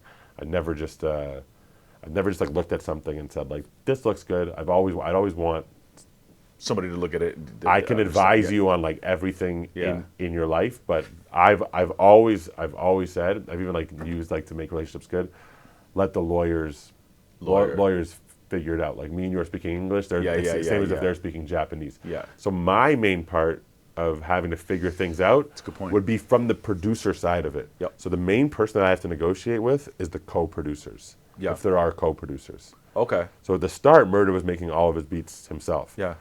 Around like 2016-ish, I'd say, it became like pretty standard where there was like loop makers who would send loops. Yeah. Who would send melodies. Yep. And like often so Murda would either co-produce with someone in a studio, or another producer would like send Loops. a loop, and then Murda would like take that loop, stretch it, make it different, add drums, add bass, add this, make a hook, a verse, and like make it into a beat. So the label would come. We were the ones connecting with the artist, Murda and I. Yeah. So we were the ones having to negotiate with the label, and all they care about is like that we're responsible for our 50%. So I'd have to be calling the other producers directly, producer managers or lawyers, and be like, look, especially at the beginning, we're like we don't have that much. Look, like we're getting with the artist. Like, Yep. we're taking this much. Yep. We think it's fair. You guys take this much. Yeah. You know, if it's like a bigger producer, maybe it's 50-50. If it's, Right. So I would always have to figure out the split. Tell them like, okay, we're getting 10K. Like Murda's gonna get 5, you're gonna get 5. Or like, okay, we're getting 10K. Like Murda's getting 6, you two are each splitting 2 because you guys split that. So I'd have to. My job would be to sort out everything on our end. Yeah. So then let the so the label only had to deal with me, and they would trust me Exactly. that everything's good. And so people understand, when you're saying 50%, you're talking about the production side of Publishing. it. Publishing. Which is also the writer's share. It's Same really number. the songwriter side, right? But really what you mean is 100% of the publishing and the songwriting side. So when you're saying another producer, if they're a bigger producer, we split the pub 50-50, that's like of the whole 100 on the publishing side, right? Of the publishing side, yeah. But there are times where there's a sample. Exactly. But you asked that. But when there's a sample so there have been some instances, like Murda's catalog is like over 500 songs. That's over like 500 of these I've done just for Murda. And I think there's some that aren't even in the catalog. But like Murda's, there have been times where there's a sample where like Murda is specifically the sole person responsible of it. Or someone else who brings it is responsible for it. But typically how samples work in most situations with label releases, every single deal is different. Is you still agree on the 100%. Yeah, exactly. So if the beat is 50, Murda's taking 25, the co-producer is taking 25, the artist is taking 30, someone who helped with writing is taking 20, okay, that's the 100%. Yeah. We're good. Now, if it's Interscope, Todd Douglas is doing clearing of samples, or whatever label, whoever the person is who's clearing the samples, will then go and, like me and you talked about a song earlier, they'll figure out the owner of the publishing for that sample. They negotiate with them, they're going to take 30%. Usually what happens then is that 30% comes off the top, and now the same splits, like how you said, I'm talking about Murda's 50 of the 100. Yeah. The same splits where Murda was getting 25. Yeah. Murda's now getting 25% of what's left of that 70. Exactly. So that's how it typically works when there's a sample. Yeah, so yeah. I would figure out the splits from my side being the production. The production side. So even still to this day, like one of my producers who signed to me and Murda, named Jordan Fox, shout out Jordan Fox, he produced part of Family Matters by Drake. I talked to the other producer managers to figure out what the split is of that. If there's samples and whatever, like we're figuring out our end. Okay. The beat. So like when I manage the producer, I'm figuring out the beat. I'm Right. figuring out the splits of the beat. And then for my guy, I'm figuring it out what his fee is. Yeah. But usually they're paying a fee for the production. Yep. So if it's coming through us, like we're the bigger producer, we're the one who got the song placed. You're negotiating. If we're the one who got it placed, or if we're the bigger producer. Yeah. Or I'm the bigger manager. It's not to say bigger, but like I have more experience in my relationships. It's like if on the team of these two producers, Yeah.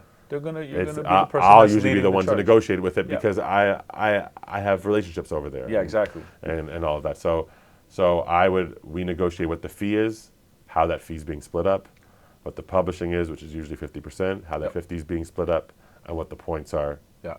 Usually it's around 4 points. They'll often try to make it 3. We'd push for 4. And then what we've done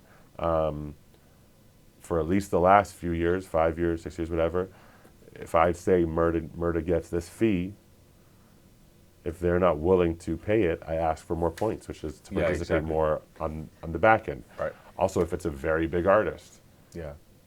or anything that we feel like will further our career, Yeah. they say Less of a fee, more points. no. If they say this is all we could pay, Then you just leave it alone. even our first couple placements, they say, listen, we're going to take our first couple placements, the A&R or label person Yeah. or manager, and I won't say which these are for, Yeah. because these are all now like big people in the industry that I respect and am friends with, said, we're going to take 10% of the song for getting it done for you. Sure. And it's Happens all the essentially, time. it's a bullying way, essentially, for someone, little guy, 2 kids from Canada in their 20s with no experience in the music industry, Yeah. and they're saying to us, I need this 10% to make sure it's on the album. They're either overtly saying, if you don't give me the 10%, your songs are not going to be on the album, or they're saying, I need this 10% to make it happen, or I need this 10% because I made it happen. Right. Play ball with me and I'll keep looking out for you. And what are you going to say? Of course you say Can't yes. say no because Yeah. you want to get invited back to the party. We spent our last month in LA, our first trip, me and Murda, sleeping on the couch of a Toronto rapper named Honey Cocaine. Wow. So you knew and so D-Lo, like Darren Lopez, you knew at the time too? I think so, I don't remember. Honey Cocaine, yeah. But we were sleeping on her couch, and she was Crazy. just very gracious. She once said, because we were Did not couch know that. surfing, anytime you guys need a place to crash, so I took her up on that. We stayed there for almost a month at the end while we were working on the Games album. You know what's crazy about what you're telling me, and this is true for everybody. I think when you come to LA, a lot of artists and managers who are up and coming, they should know this. If you're especially from where we're from Toronto, Canada, do your best to connect with people from Canada in Los Angeles Because they care about you. They care about you, Yeah. and they'll take care of you, and that means there's more of us in Yeah. the city. Don't play this silo game. Don't be like, I just want to do my own thing. Like, really build those relationships. It's important to build a relationship with people here in America, Yeah, it was right? needed. Because it gets you. That's like networking upwards. But everyone used to always be like, all you Toronto guys really fuck with each other, right? That we do, yeah. We also understood each other. We trusted each other we a get little each bit other more. a little bit better. Exactly. Yeah, yeah. You So, say, but that's what are you saying? And they're and not people are, confused. yeah. What do you say? I remember saying that to somebody. Be like, I didn't what say are you anything. saying? Yeah, I didn't say anything. I I remember said saying that, to somebody I said one that a time. couple days ago by accident. I remember one time, a long time ago, I was leaving a meeting at Sunset Marquee, and I was walking with a couple of people, and one of them was from the U.S., and they said, they're like, yo, my bad on something or whatever. I go, yeah, that's soft. And then they stopped, they're like, you calling me soft? I'm like, no. I'm like, no. Not I'm a like, big deal. It's I'm not like, a big that's deal. soft. Soft means no big deal. Yeah. And they're like, oh, okay. I was like, no, that's Toronto slang, I guess. I didn't even realize that was a Toronto thing to say it's Yeah. soft. But yeah, well, you I told all someone look once at- that something was cheesing me. It was very now negative. everybody knows what cheesy That was is. very like, negative. No, but people still, but people say cheesing, they mean smiling. Smiling, yeah.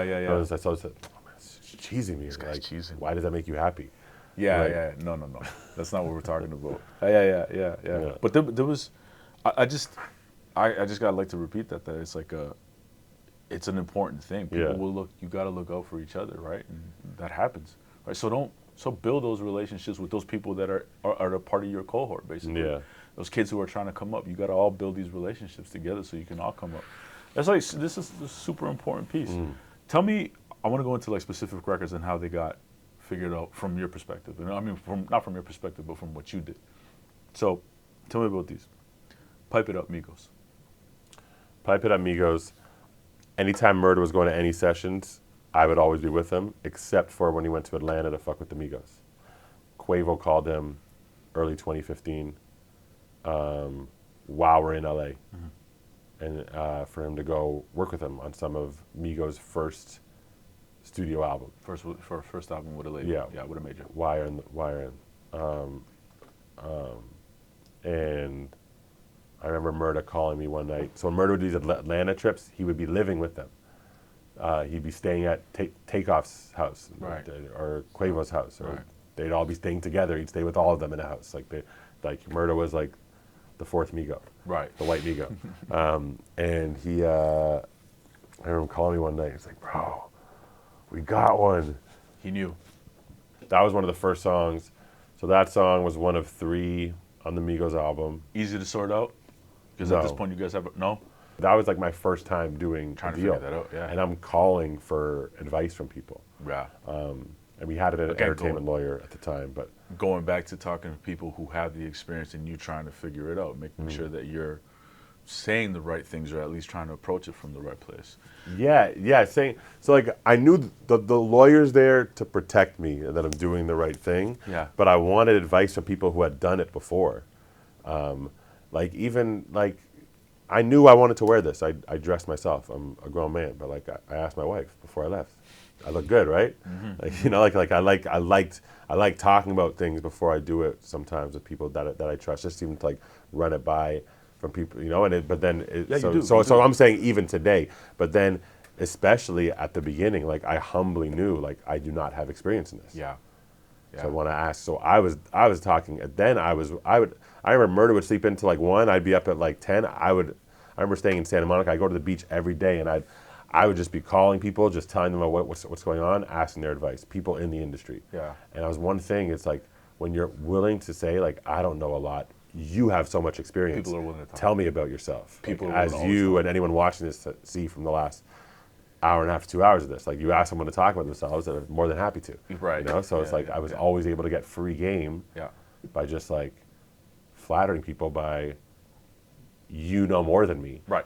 Help me. Tell me. And it's coming from a just genuine place. Talk to me about it. Yeah. I want Yeah. some help, and people liked helping. People liked the drive. People, yeah. Especially as I started coming out saying, "This kid's gonna be the biggest thing in music. This kid's gonna be the biggest." And then like as he's getting bigger, like people start like, you know. And then I'm living with PartyNextDoor. Yep. And I'm bringing and I'm You're around the cut. doing Like you're parties there's a at lot his- going on.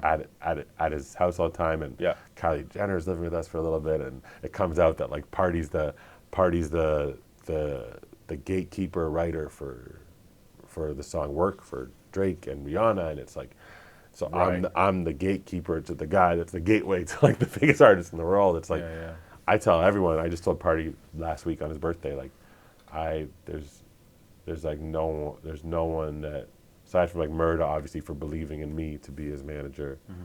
Like yes, I believed in Murda, but like Murda believed in me. Like Yeah. I had no experience as a manager. Murda believed that I could be the one to take him to achieve his dreams. Yeah. But Party really like put me on a lot of game. Party gave me a shot. Party like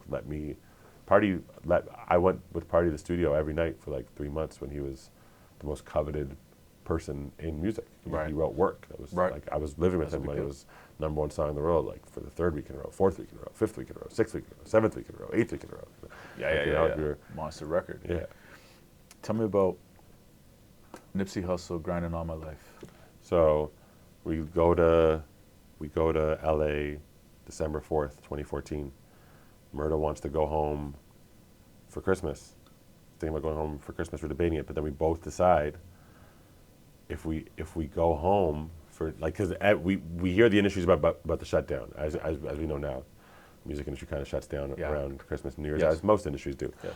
But if we go home, what if we can't come back for a while? Because we can't go back and cross the border too much. Like, we're on a roll. Like, let's just Yeah. stay out here, even though it's not that busy for a while. I got a place to stay, whatever.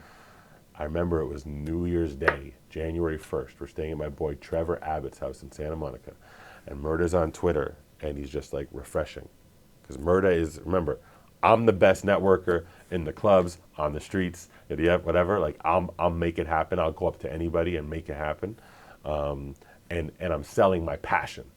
That's why I have to believe you're the best, or I can't be a good manager to you.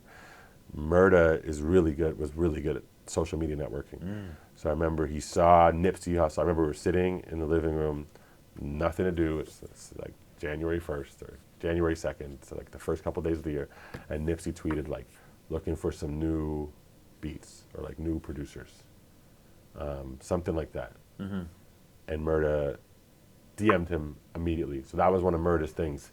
If he saw someone tweeted like a couple seconds ago, he would DM them immediately. I think even like a couple times. Yeah. So they would see, because he knows they have their phone in their hand. Right.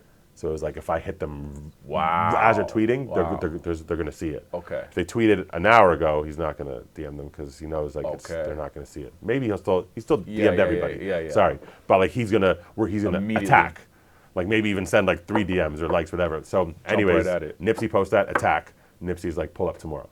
Okay. Sorry, what year is this? This is January 2015. 2015. I know it sounds a little weird because this came out 2018. Yeah. Right? 3 years later. Yeah. So this was part of the batch of the first beats that we came to LA with. Crazy. And Murda, we made the song with him, and like, Nipsey took his time with the song. It took like 3-4 hours, and just a lot of great conversations. and I still remember, and me and Murda like kick ourselves. He had like a whiteboard with like all these like great like quotes on it. I took a photo, and we gotta find. It gotta be like one of my old phones, or maybe in like iCloud somewhere. But when you look back on your phone, it only shows you like the last 7 years, I think. Yeah. So it's not there anymore. Yeah. Trying to find it though. But made Grinding on My Life that night. We did a deal for the song like right away. On the spot, basically. Damn near. Not on the spot, like within like within a couple weeks, couple months. Yeah. Yeah. You guys knew. You all knew that was a banger. We thought it was a great song. Yeah. Murda, as the years went on, 2016, 2017, 2018, we lived with Party 2016. Murda made beats with him for 3 months. Murda's now evolved his sound a lot. Murda started collabing with other producers. The Loop game started. Yeah. Murda spent a lot of time with Boy Wonder and other producers, and Murda's such a sponge. Murda will do a session with one person and like come out like with so much knowledge. Yeah. Like how I am so comfortable talking to people, musically he's very gifted and he just learns from it. So when Nipsey would hit me a lot, he didn't Murda too, but he hit me being like, yo, like I play my songs. It's every girl's favorite song. And I'd be like, oh man, like that beat's not good. Really? Well, yeah, I guess because it's an older one. It was an older time. It was when he just made it himself. And Murda would always tell everyone, I don't know how to play the keys. But then Murda would go in and go like, it's like, wow. And everyone's like, this is the best beat ever. And one of Murda's things, because of coming up with the Migos, the Migos record in like 20, like they'll make a song very fast. So Murda would pride himself on making beats in like 20 minutes. Okay. I just made that beat in 7 minutes. Got you. So Murda would want to make beats as fast as possible. Then with Party, where Party's doing 10 songs a night, Murda would play a beat, Party would have it, then Party would be like, and Murda would put his headphones on and he's back. Murda was always about making quick. Yeah. So it's like the earlier style just was not the style anymore later, you know? So like he didn't have other beats like that. And we didn't, unfortunately, we didn't get more with him. But I walked the red carpet with, I was 2-time nominated as a producer for Nice for What in 2018 or 2019. In 2019 at the Grammys, I walked on the red carpet. Just I didn't go with Nipsey, but I was like, it's like a line to like walk kind of in, like when the red carpet's done and you're walking up like all the way like in. So I walked beside Nipsey the whole way up in 2019 when his album was nominated for Rap Album of the Year. Dope. So that song came out in 2018, was Grammy nominated, was a part of the Grammy nominated album for Rap Album of the Year. And it's now to this date Nipsey's highest performing solo song of his career. That song is synced like weekly. That song is in every LA sports game. It's in every sports games all over the world. Like, tell me how, because I actually got to talk to you about this, like how to get the sync license for that record, because I actually was thinking about it today. I'm like, man, I would love to use that song for my podcast, like as an intro. I don't have an intro for my podcast. I mean, we can talk about it offline. Yeah, let's do that. We won't do it in front of the cameras, but I appreciate that. Yeah, I love that record. So do I. You actually brought it up. So I want to talk about Nice for What by Drake, which you are actually a producer on. How does that song come about? That song came about, Murda and I were in Toronto. Drake was living at in the penthouse in Toronto while his house was being built. Yeah. I think this is early 2018.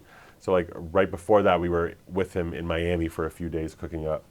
Then we're in Toronto, and we go to his house a couple nights. It's just Murda, myself, Drake, and Noel is recording him. Shout out Noel. Shout out Noel. Yeah. I think Habibi came by once or twice and brought hookah. Of course. I think, and that was it. But yeah, it was just me,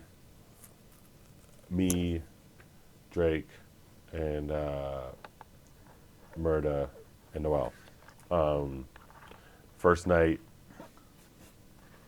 talked a lot, played some music, put put Drake on a song with Quavo called Baller Alert. That song, Drake ended up sending it to 2 Chainz for a song called Bigger Than You with Drake, Quavo, and 2 Chainz. The next night, Drake says, I want to make a song paying homage to New Orleans bounce song. Yeah. I want to have a female sample on it. Played us this showing us like some of these New Orleans songs. Like Now I'm Married to a Woman from New Orleans. Spent a lot of time there, so this is what they do. It's like they'll have like big songs and they'll just be like the New Orleans bounce, which is just like very fast, girls shaking their asses, dance. Yeah. It's a specific sound, just like how there's a New Jersey sound. Yeah. It's actually, I think it's the producer's actually from New York, but Black it's like and this Mild. specific. No, Yeah, he's it's from the New bounce, Orleans. right? Yeah. It's from New Orleans. He's from New Orleans, yeah. Okay.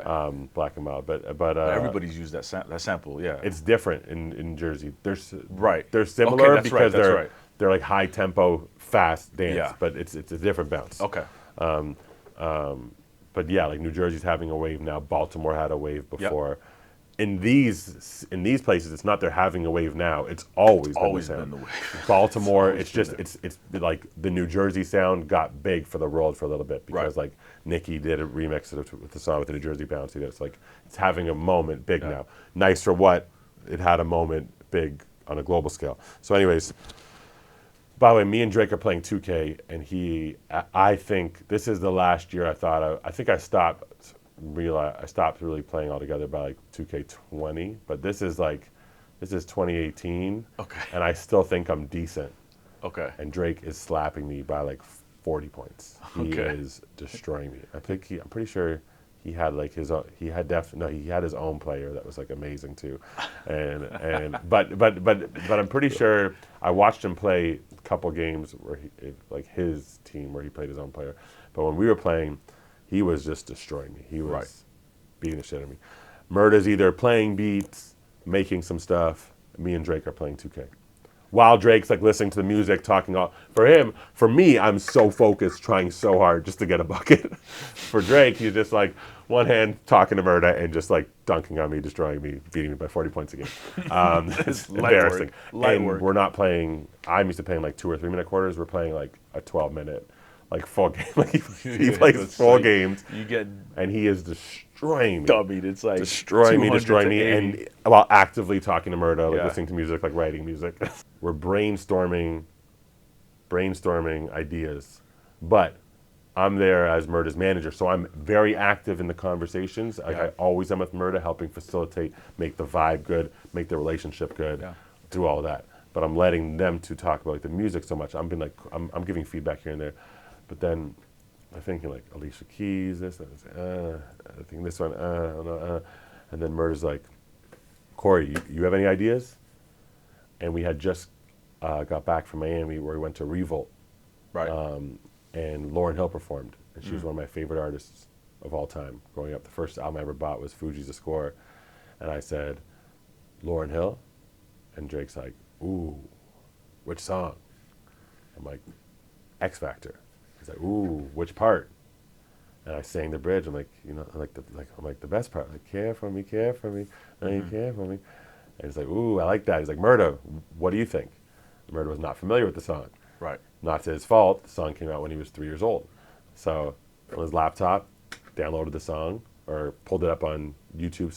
Played it. Murda fucked with it. He's like, yeah, sure, sounds dope. Chopped it, worked on it right there. Drake liked. He's like, all right, I bet I'm gonna record with Noel. Like, go work on the drums. Like, finish up the song. Yeah. So like from me saying the idea, to playing it on YouTube, to Murda making like the skeleton of the beat, like 80% of it. Mm-hmm. We then go to another like that. So that's all like 10, 15 minutes. That's fire. We then go to another room down the hall. Murda finishes the drums. Yeah. Drake then I'm already seeing him like, put your phone out with your angle. He's like trying to text he's already having like ideas, like thinking about the melody and all that. And then we come back in the room while Murda's like just finishes up the drums. Yeah. Drake has like a hook and like the verse like done. He like wrote it like Crazy. from me saying the idea to Murda making the beat to Drake then writing it to all of that is under an hour. 45 minutes at best. Yeah. And Drake tells us, he's like, listen, we're not going to make a lot of money on this song. We did. But this song is going to change our lives. Yeah. Like I remember very vividly, me and Murda are sitting down on the couch, and he says, and he's standing up excited, just plays it for us. Like, it's like, listen, we're not going to make a lot of money in the song because the sample is going to be crazy. Like, I think he even said we might not make any money on this song, but this song's going to be like fucking massive. This song's going to change our lives. And once again, I'm responsible for the producer. So Mr. Morgan, shout out Mr. Morgan, the Toronto legend. Morgan. Yes, sir. Him and their team are responsible on clearing the sample with Lauren. Yeah. Drake was right that she took a lot of the song. Yeah. But there was still a small piece left for us, which of a song that then went 9 weeks #1 Hot 100. Yeah. #1 on rhythmic radio. Out the gate. Pop radio. Yeah, it debuted. So Out the gate. God's Plan was #1 for like 13 weeks, and then Nice. So this is the peak, like pinnacle. Like Drake is now the hottest. This is now certified. Drake's the biggest artist in the world. Yes. Drake made God's Plan. Sorry, God's Plan came out first. I remember when they went over like the rollout with us. Like we're gonna do this song and video. Drake's gonna give away $1 million and like a feel good song, like warm it up, and then we're gonna drop Nice for What. It's gonna be like a song dedicated to a woman. We have all these famous girls and yada yada. We're like, great, sounds good. And shout out Karina Evans who launched her career with those two as well. Yeah, yeah. So with those two songs, music videos. Yeah. Under like Director X's guidance, like exactly. Like, yeah, and Taj. Yeah, Taj, of course, Taj. And Jordan Orm too. Jordan Orm really put in the work. Jordan, there, absolutely, cinematography. absolutely, Jordan Orm, and Taj for sure. A lot of Toronto legends. So, who's sisters with Jordan Evans, who does Daniel Caesar. Yes. Who did Daniel Caesar? Yeah. Yes. Nice for What comes out takes the #1 spot from God's Plan. God's Plan was #1 for like 13 I didn't even remember weeks. that.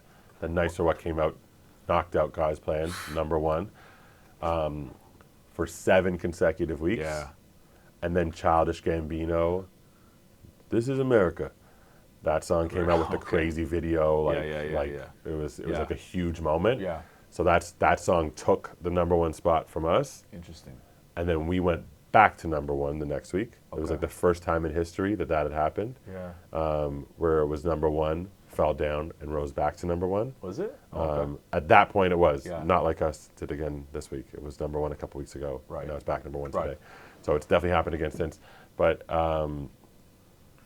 it was some type of first time ever. Maybe it was for the amount of weeks. Sure. Like first time ever after 7 weeks. And then so anyways, after 7 weeks, it went back for like a week or two and then went back up to #1 for like 2 weeks. So it ended up being 9 weeks #1 Hot 100. Yeah. And talking about the clearing of that song, Murda and I were talking about it. We submitted initially due to Murda's request that he is producer, and it says additional production by Cory Litwin. Yeah. Additional production, which is like the smallest. It could be producer, Co-producer. co-producer is one below. Additional production is like someone who like added a hi-hat.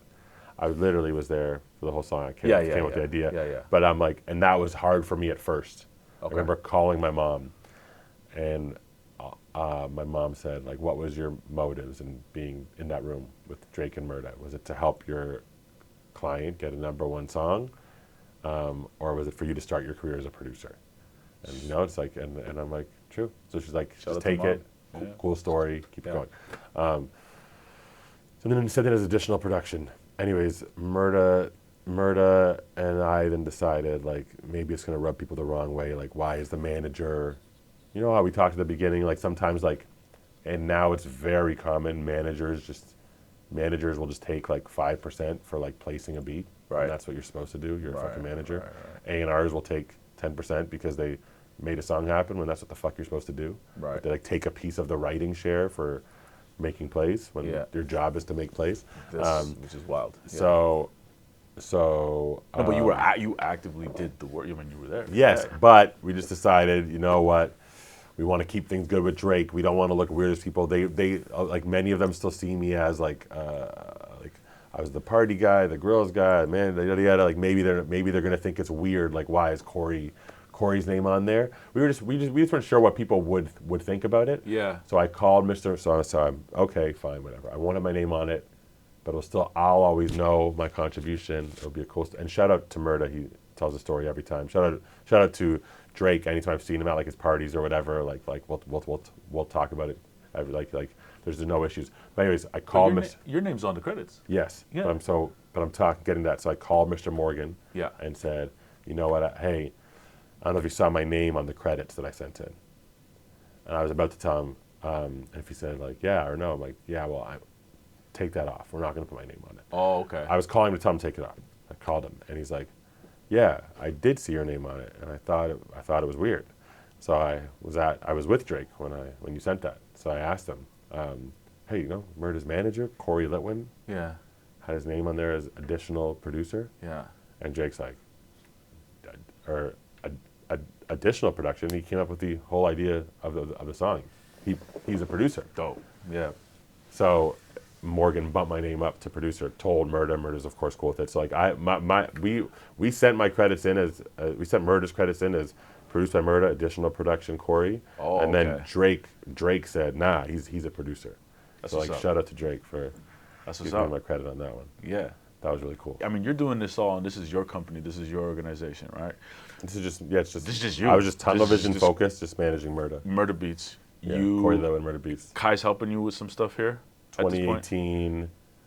Maybe. 2018, me and Murda get a place together in LA, and we go on for 6 months. Kai moved out to help me out in like Yeah. May to be my assistant. But essentially, you're doing this pretty much dolo. But at help some me. point, you now join Neil at Hollywood, right? Yeah. So after this, 2018, after living with Murda, I get my own place in like November 2018. Yeah.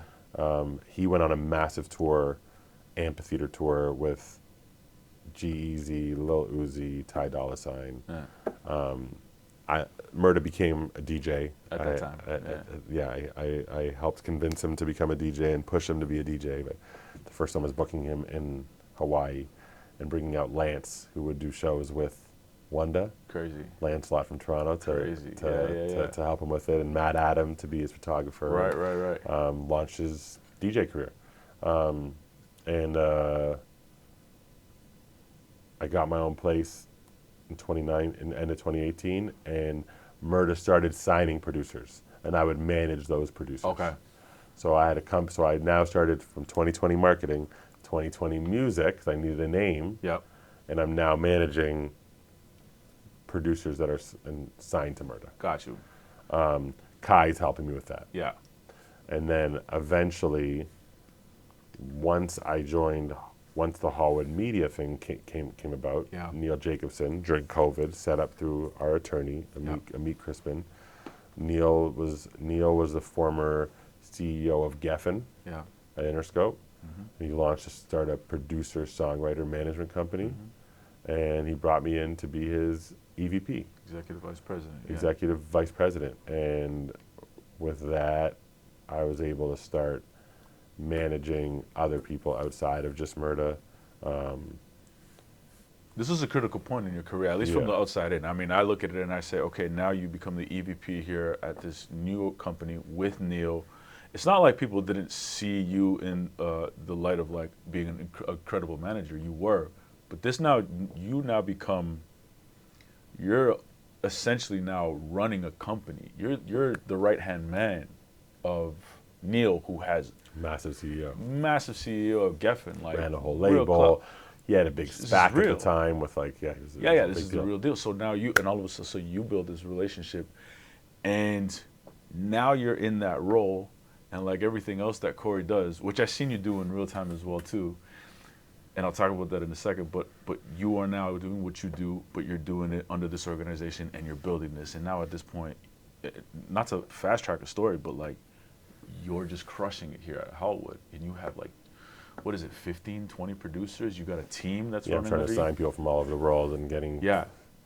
a bunch of, few number ones, and It was like, to me, to be honest with you, I would see every week on your stories, it'd be a number one record. It was like, if I didn't see the number one record was coming from Cory, I was like, what's wrong? Is he okay? Like, I call him. I was like, yo, you all right, bro? Everything okay? yeah, I was able to spread my wings. Smashes. You were having do number more ones at a every higher week. level. Yeah, and then it was actually super impressive to see that. Thank you. Yeah, man, it was amazing. And yeah, shout out to Neil Jacobson for giving me a shot there and believing in me too. And I definitely learned a lot from that guy. Yeah. And, nothing but love for him. After I don't remember if this was before Hollywood or after, but when we were at the Division Levi's party, I remember that party. Murda Beatz had was it Gobi Stage? He's performing at Coachella. Coachella. Yes, and it's the weeks in between. And I think this is the second week, and a lot of people are in LA. Tons of people. It wasn't that party, I don't think so. It was. I do remember that. It was party. a Division party. So Division had like a I Levi's. was sitting in the back by like the fire. Yeah, we were hanging out at the back, and there was Yeah. a bunch of us there, and Jesse was there. Sahara tent. He played in. Sahara tent, yes, Sahara tent. Sorry, but It's I remember 2018. I think 2018. Maybe no, it was 2019. So this is what I remember from that. We're there at that party. We're having a conversation. I'm wearing a DMX hoodie that I got from Irving Plaza because I watched DMX perform at Irving Plaza probably like 3 months prior. Mm-hmm. And then we're talking, and you're like, yo, it'd be dope if I got DMX to, like, would it be crazy if I got DMX to come out to a Murda Beatz show? Because I'm trying to think of who am I going to bring out special guests As a for special weekend guest. Yeah, exactly. And then I look at you, and I'm like, let's look at the, let's see what his routing is. So you And immediately. you were Jesse are like, if anyone can do it, Cory, it's you. Yeah, exactly. Yeah. One of us said it. I don't remember who it was. It was like, if anybody could do it, it's going to be you. Yeah. But I remember pulling out the routing, and it was like, oh, he's not. He's like somewhere else at this point. I'm like, yeah, that's California. Like, just put him in a helicopter. Like, get him over here immediately. This is what I remember. You do one of these, you're like, okay. You walk away, and then you grab Kai and 2 other people. You guys huddle, and 2 minutes later, you guys leave the party. You just basically say to me, like, I gotta go make some phone calls. I actually walked around the party and to Looking get for your people. introduced to, and just to look for someone who knew, like to ask Oh, is that what you someone did? who knew. And I found this guy who was like Lil Wayne's agent, That's crazy. who was able to, and who put me on the phone that night. I was blowing him up that night, and then I think like that night or like the next morning, put me on the phone with like DMX's manager. Yeah. So I think it was like someone at that party. At that party? I was just asking people. I just seen you disappear. Yeah, so I disappeared within the party. Yeah. To ask people like, who knows, blah, blah, blah, blah. And then I got connected to someone who said they knew DMX's manager and connected and put me on it, got their number and like, all right, let's go. And then I just kept working the phones at home and You figured it out. You texted me 3 days later. You're like, I got him. I'm like, you got who? I'm like, I got X. I got DMX. He's coming. I was like, yo, that's good. I wasn't surprised, but I was like, it was amazing to see it in real time where the idea came from, because an idea can come from anywhere, and then execute it, and then DMX pulled up to the Murda Beatz Yeah, set it's one of the in most like, Coachella. legendary moments of my life. Yeah, that was incredible. I mean, I was there for the show. I mean, I went just to go see it. Yeah, and Just to I went see to it. I went to his hotel at the beginning, and I spent like the whole day with him. That was Oh, you spent the whole day with him? yeah. That's dope. Well, like up until the Yeah. set, because like normally I'd be with Murda the whole time, but here it was like get him to the Greek, like get DMX from Sure. his hotel Yeah. into the car to the festival. To like we literally walked Building backstage the relationship. while he's getting. I have a video. It's like slow motion. Like I just want to give it to you. It's like me and Yeah, DMX send it like to me, walking send it to into me. like the backstage, and it's like right before, I think like minutes before Murda goes on. And it's like I'm gonna do like 1 or 2 songs, and Murda's like, we're gonna do 3, and DMX hadn't performed on a big stage like that in like over a decade. And you A would very, very long And you time. don't like. It's not guaranteed that people are going to go crazy, because it's X is from late '90s, early 2000s. So this is a younger crowd. This is 20 years later, 15 years later.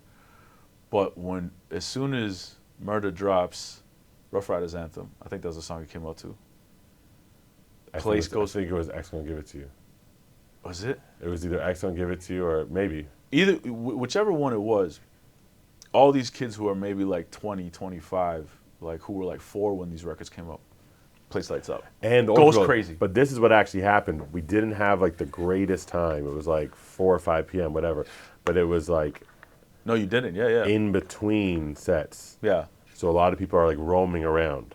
Like there was just a couple big things and there's a couple big things coming up. People are like roaming around. It's daytime. So I think there's like 30,000 people at the tent. So like It's that packed. 20,000, 30,000. Slam. Yeah. When DMX came out, everyone from all over hearing yeah. this started rushing towards I remember I was at front of house watching, so the very back Yeah. of the crowd, and it's just like swarms coming in. Yeah. It was epic. It was crazy. We had Place went X. crazy when he did Up in Here. Yeah.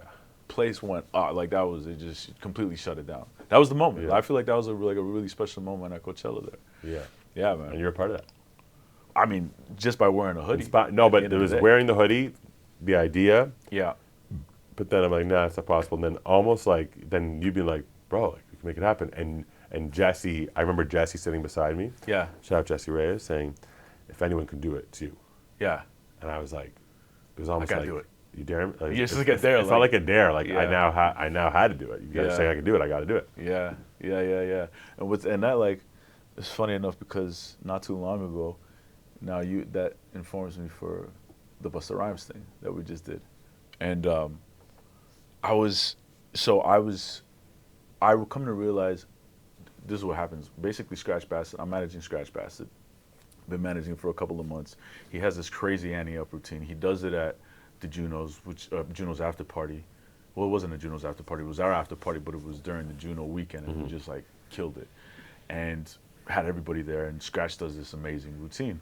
Everybody goes off the next morning. You're seeing people. It was in Nova Scotia, and I'm seeing people in the next morning. Like everybody's flying back to Toronto, basically, and people are just like, they didn't get any sleep because the party. We went till like 3 in the morning. Like it was a crazy party, and we had all the Canadian artists there. Like Nelly Furtado was on stage, Bambi was DJing, Scratch. We had a bunch of artists performing. Anyways, he does this moment and it goes off. Cardi's there because Cardi and Scratch are hosting this night, and it's called Last Call. So like everybody's going to their own respective parties, UMG and this dinner for Sony, but then everybody kind of connects at this party. That shit goes off. About a month later, I see that you're now managing Busta. And I'm like, oh shit, that's crazy. There's a barbecue coming up that Bassett does. He does these barbecues during the summertime, Bassett's Barbecue. He's got one in New York City. Busta Rhymes lives in New York City. So immediately then I'm just calling, I hit you. I'm like, Cory, I got this idea. Are you like, you managing Busta now? And you're like, we're figuring it out. And then eventually you get to a point where now you're really working with him. I'm like, yo, I want you to take a look at this. Yeah, you hit me up the first time just because you've seen us like going to, like we just spent a weekend where we were like Knicks game courtside. Yeah, like, Knicks we're all over game. New York together. You're wearing his jewelry basically. Yeah, I put it on one time. Yeah. I'm like, yo, this is dope. You know, it's amazing to see because now you're growing, and we'll get to that. But you basically leave Hallwood and then you go to Range. I leave Hallwood because I know that I learned so much from Neil and loved working there and everything, but it was time for me to start doing more than just managing producers-songwriters. Yeah, and right. everyone else I met with, like incredible companies like SB Projects and Rock Nation and all different Live Nation management companies and stuff. Like a lot of them mostly saw me as being like I can fill a role they don't have, and I can be their producer manager. I wanted to do. You wanted more than that. And Tyler had, around the time I joined Hallwood, Tyler joined Range, and we always said we wanted to work together. We met on that first tour with Party, and then when he was starting to manage Party, when Party became like the biggest thing in the world, I was living with Party, and we had a long road of friendship together. And what I loved about Range is quite literally the name Range. It was an opportunity, for me to have partners, which I'd never had in my life, Right.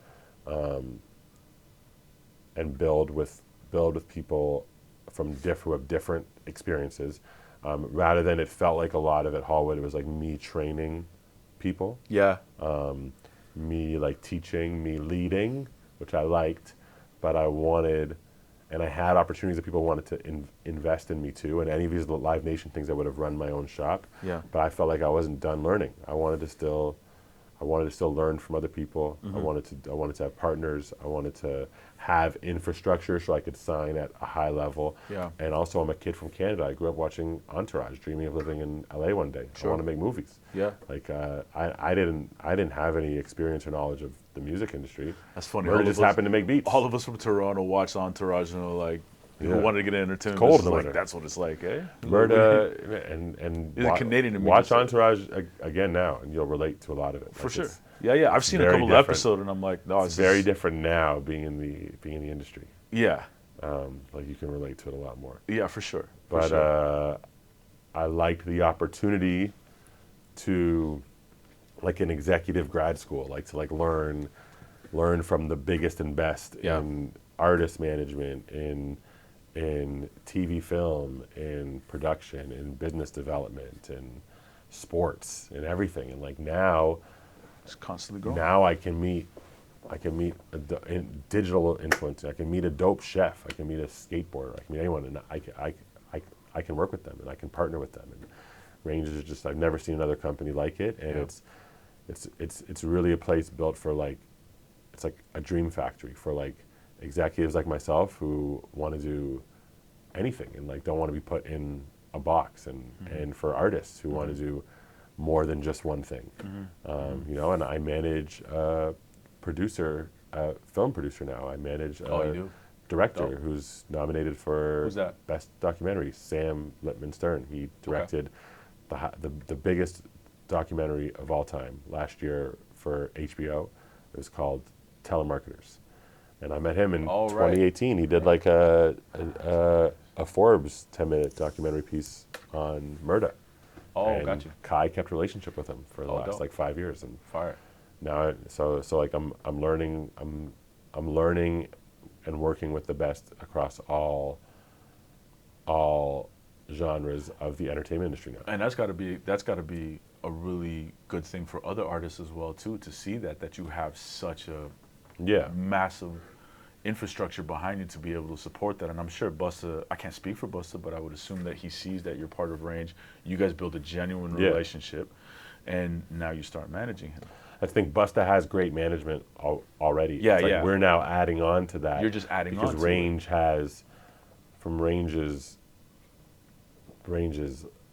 business side of things that we can help him with, different branding opportunities that we can help him with, different acting and filming and stuff like that. There's just like there's so many different things that I can offer now, Yeah. aside from just like being a great advocate for you and a music manager. So it's like now I'm a partner at a company where I can really help anyone achieve any of their dreams. And what's important about that, because I want to circle back to the Busta Rhymes thing and how you helped, you were crucial in getting Busta Rhymes come to the New York barbecue for Bassett. But what I want to emphasize about that is like, it wasn't like, look, at the end of the day, it wasn't like this insane look or this insane bag, but you were just like, no, this will be a lot of fun. That's my And boy. a cool trust you. opportunity. Yeah, it's a cool opportunity. He We likes had to stay 10,000 outside. people. He likes to he likes to touch the people. He likes to. And you know? and the one thing about it was He's just, been doing this for 34 years. yeah, exactly. But then it was 10,000 people in New York City In New for York. the weekend. It's right? a city. Yeah, exactly. I had him throw the first pitch at the Mets game. But see, you're bringing him these opportunities. You're Yeah. bringing these things to him, which it's all amazing. And I think To stay to active. me Important. and we were, like you said, charmingly annoying, and we were doing He our followed up with me 50 times. probably 60. And, probably and that's 60. needed. Yeah, I'm known as one of the biggest follow-uppers in the industry for Well, sure. and that's why I knew that I can get away with it with you a little bit more than. No, it wouldn't have happened had you not. Yeah, exactly. But I think, Kudos to you. but it was also, appreciate that. But I think what was super important about that is that there was a relationship that you and I have. You're my brother, and I said, if you can make this Busta Rhymes thing happen, which you were doing your best to make happen, and you did. I'm like, I'm going to make sure Busta Rhymes knows that he is well taken care of.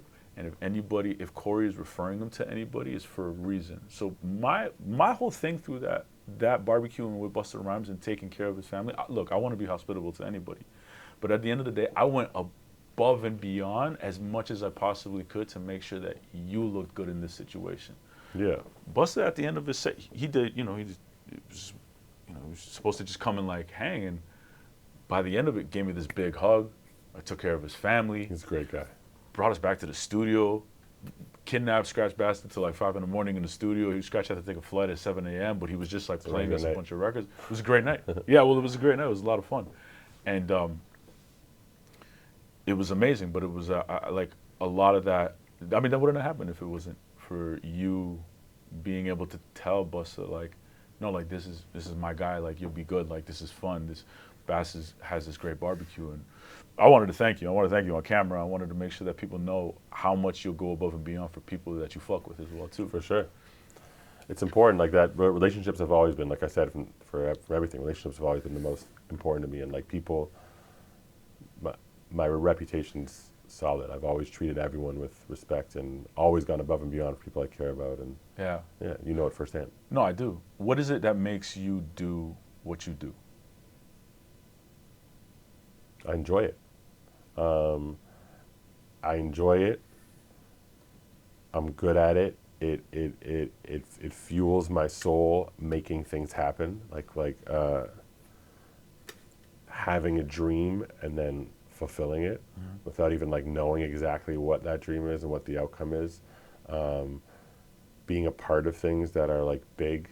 Like I loved working hard, organizing an event and a party, and then everyone leaves there having a good Great time, yeah. Helping put on a concert, and it's a good time. And helping make a song happen, and then people enjoy it. And it's like that stuff gives me a purpose. It makes me feel like what I'm doing is purpose and purposeful. And shit, like I always it's also just listening to my gut and following, like people say God is like good, orderly direction. You know, it's like taking like the next like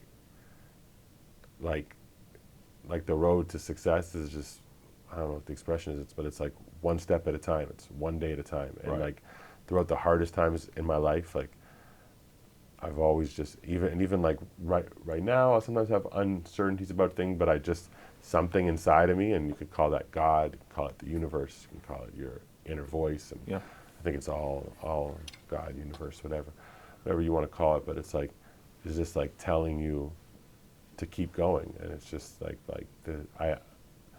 I like that this job gives me, it's fun, I enjoy it, I'm good at it, I grow from it, I'm able to achieve things that are difficult, I'm able to do things that feel like it has meaning. And value to other people, and I get to have a job and career always that I'm my own boss and get to live the way I want to live, work the way I want to work when I want to work, you know, and I work hard. And I do what I do because sky's the limit with this. You know, I'm not Make the impossible happen. Yeah. Yeah, man. Yeah. Brother, appreciate this, man. Likewise. Anything else you wanna talk about here? No, just I think that just listen to your gut, and you know, like people, when people ask me too, it's like sometimes you're not meant to do what you're doing, and that's okay too. But Right. it's just you gotta you know, and when you know, and don't take no plan B's. Just There is no such thing as plan B, man. yeah, There really if is. there is, then plan A is not gonna meant work. for you. Yeah. Listen, I've been wanting to do this. You and I've been wanting to do this, the Manager's Playbook, this podcast for a long time. This is probably the longest one I've done so far. But I think there's a lot of wisdom in it. I think it's great for people to hear your story. It's a very inspiring one. And you just continue to build and you continue to grow. And I can't wait to see what you do in the next 5 years, man, because knock on wood, your health is good, you know? And like, listen, you're going to keep killing it, man. I just found out recently it's knocking on the cross. I never knew that before. Oh, is that what that is? Knocking on the wood is from like a Christian tradition. Oh, I knocking didn't on know the that cross. either. Should know that. I still do it. Appreciate you, bro. Excited to see what you do next too. Thank you, man. This is amazing. I started being a fan. I'm a fan of you and a friend of yours, and I became a fan of the Manager's Playbook through emails without even knowing that it was your thing. The newsletter. Yeah, I wasn't looking at that because it was my boy's newsletter. I'm like, this is really interesting. Oh, and you didn't. Yeah, because I don't put my. I don't And then I saw that you were doing cool interviews, but I didn't put the two together Yeah. for a while.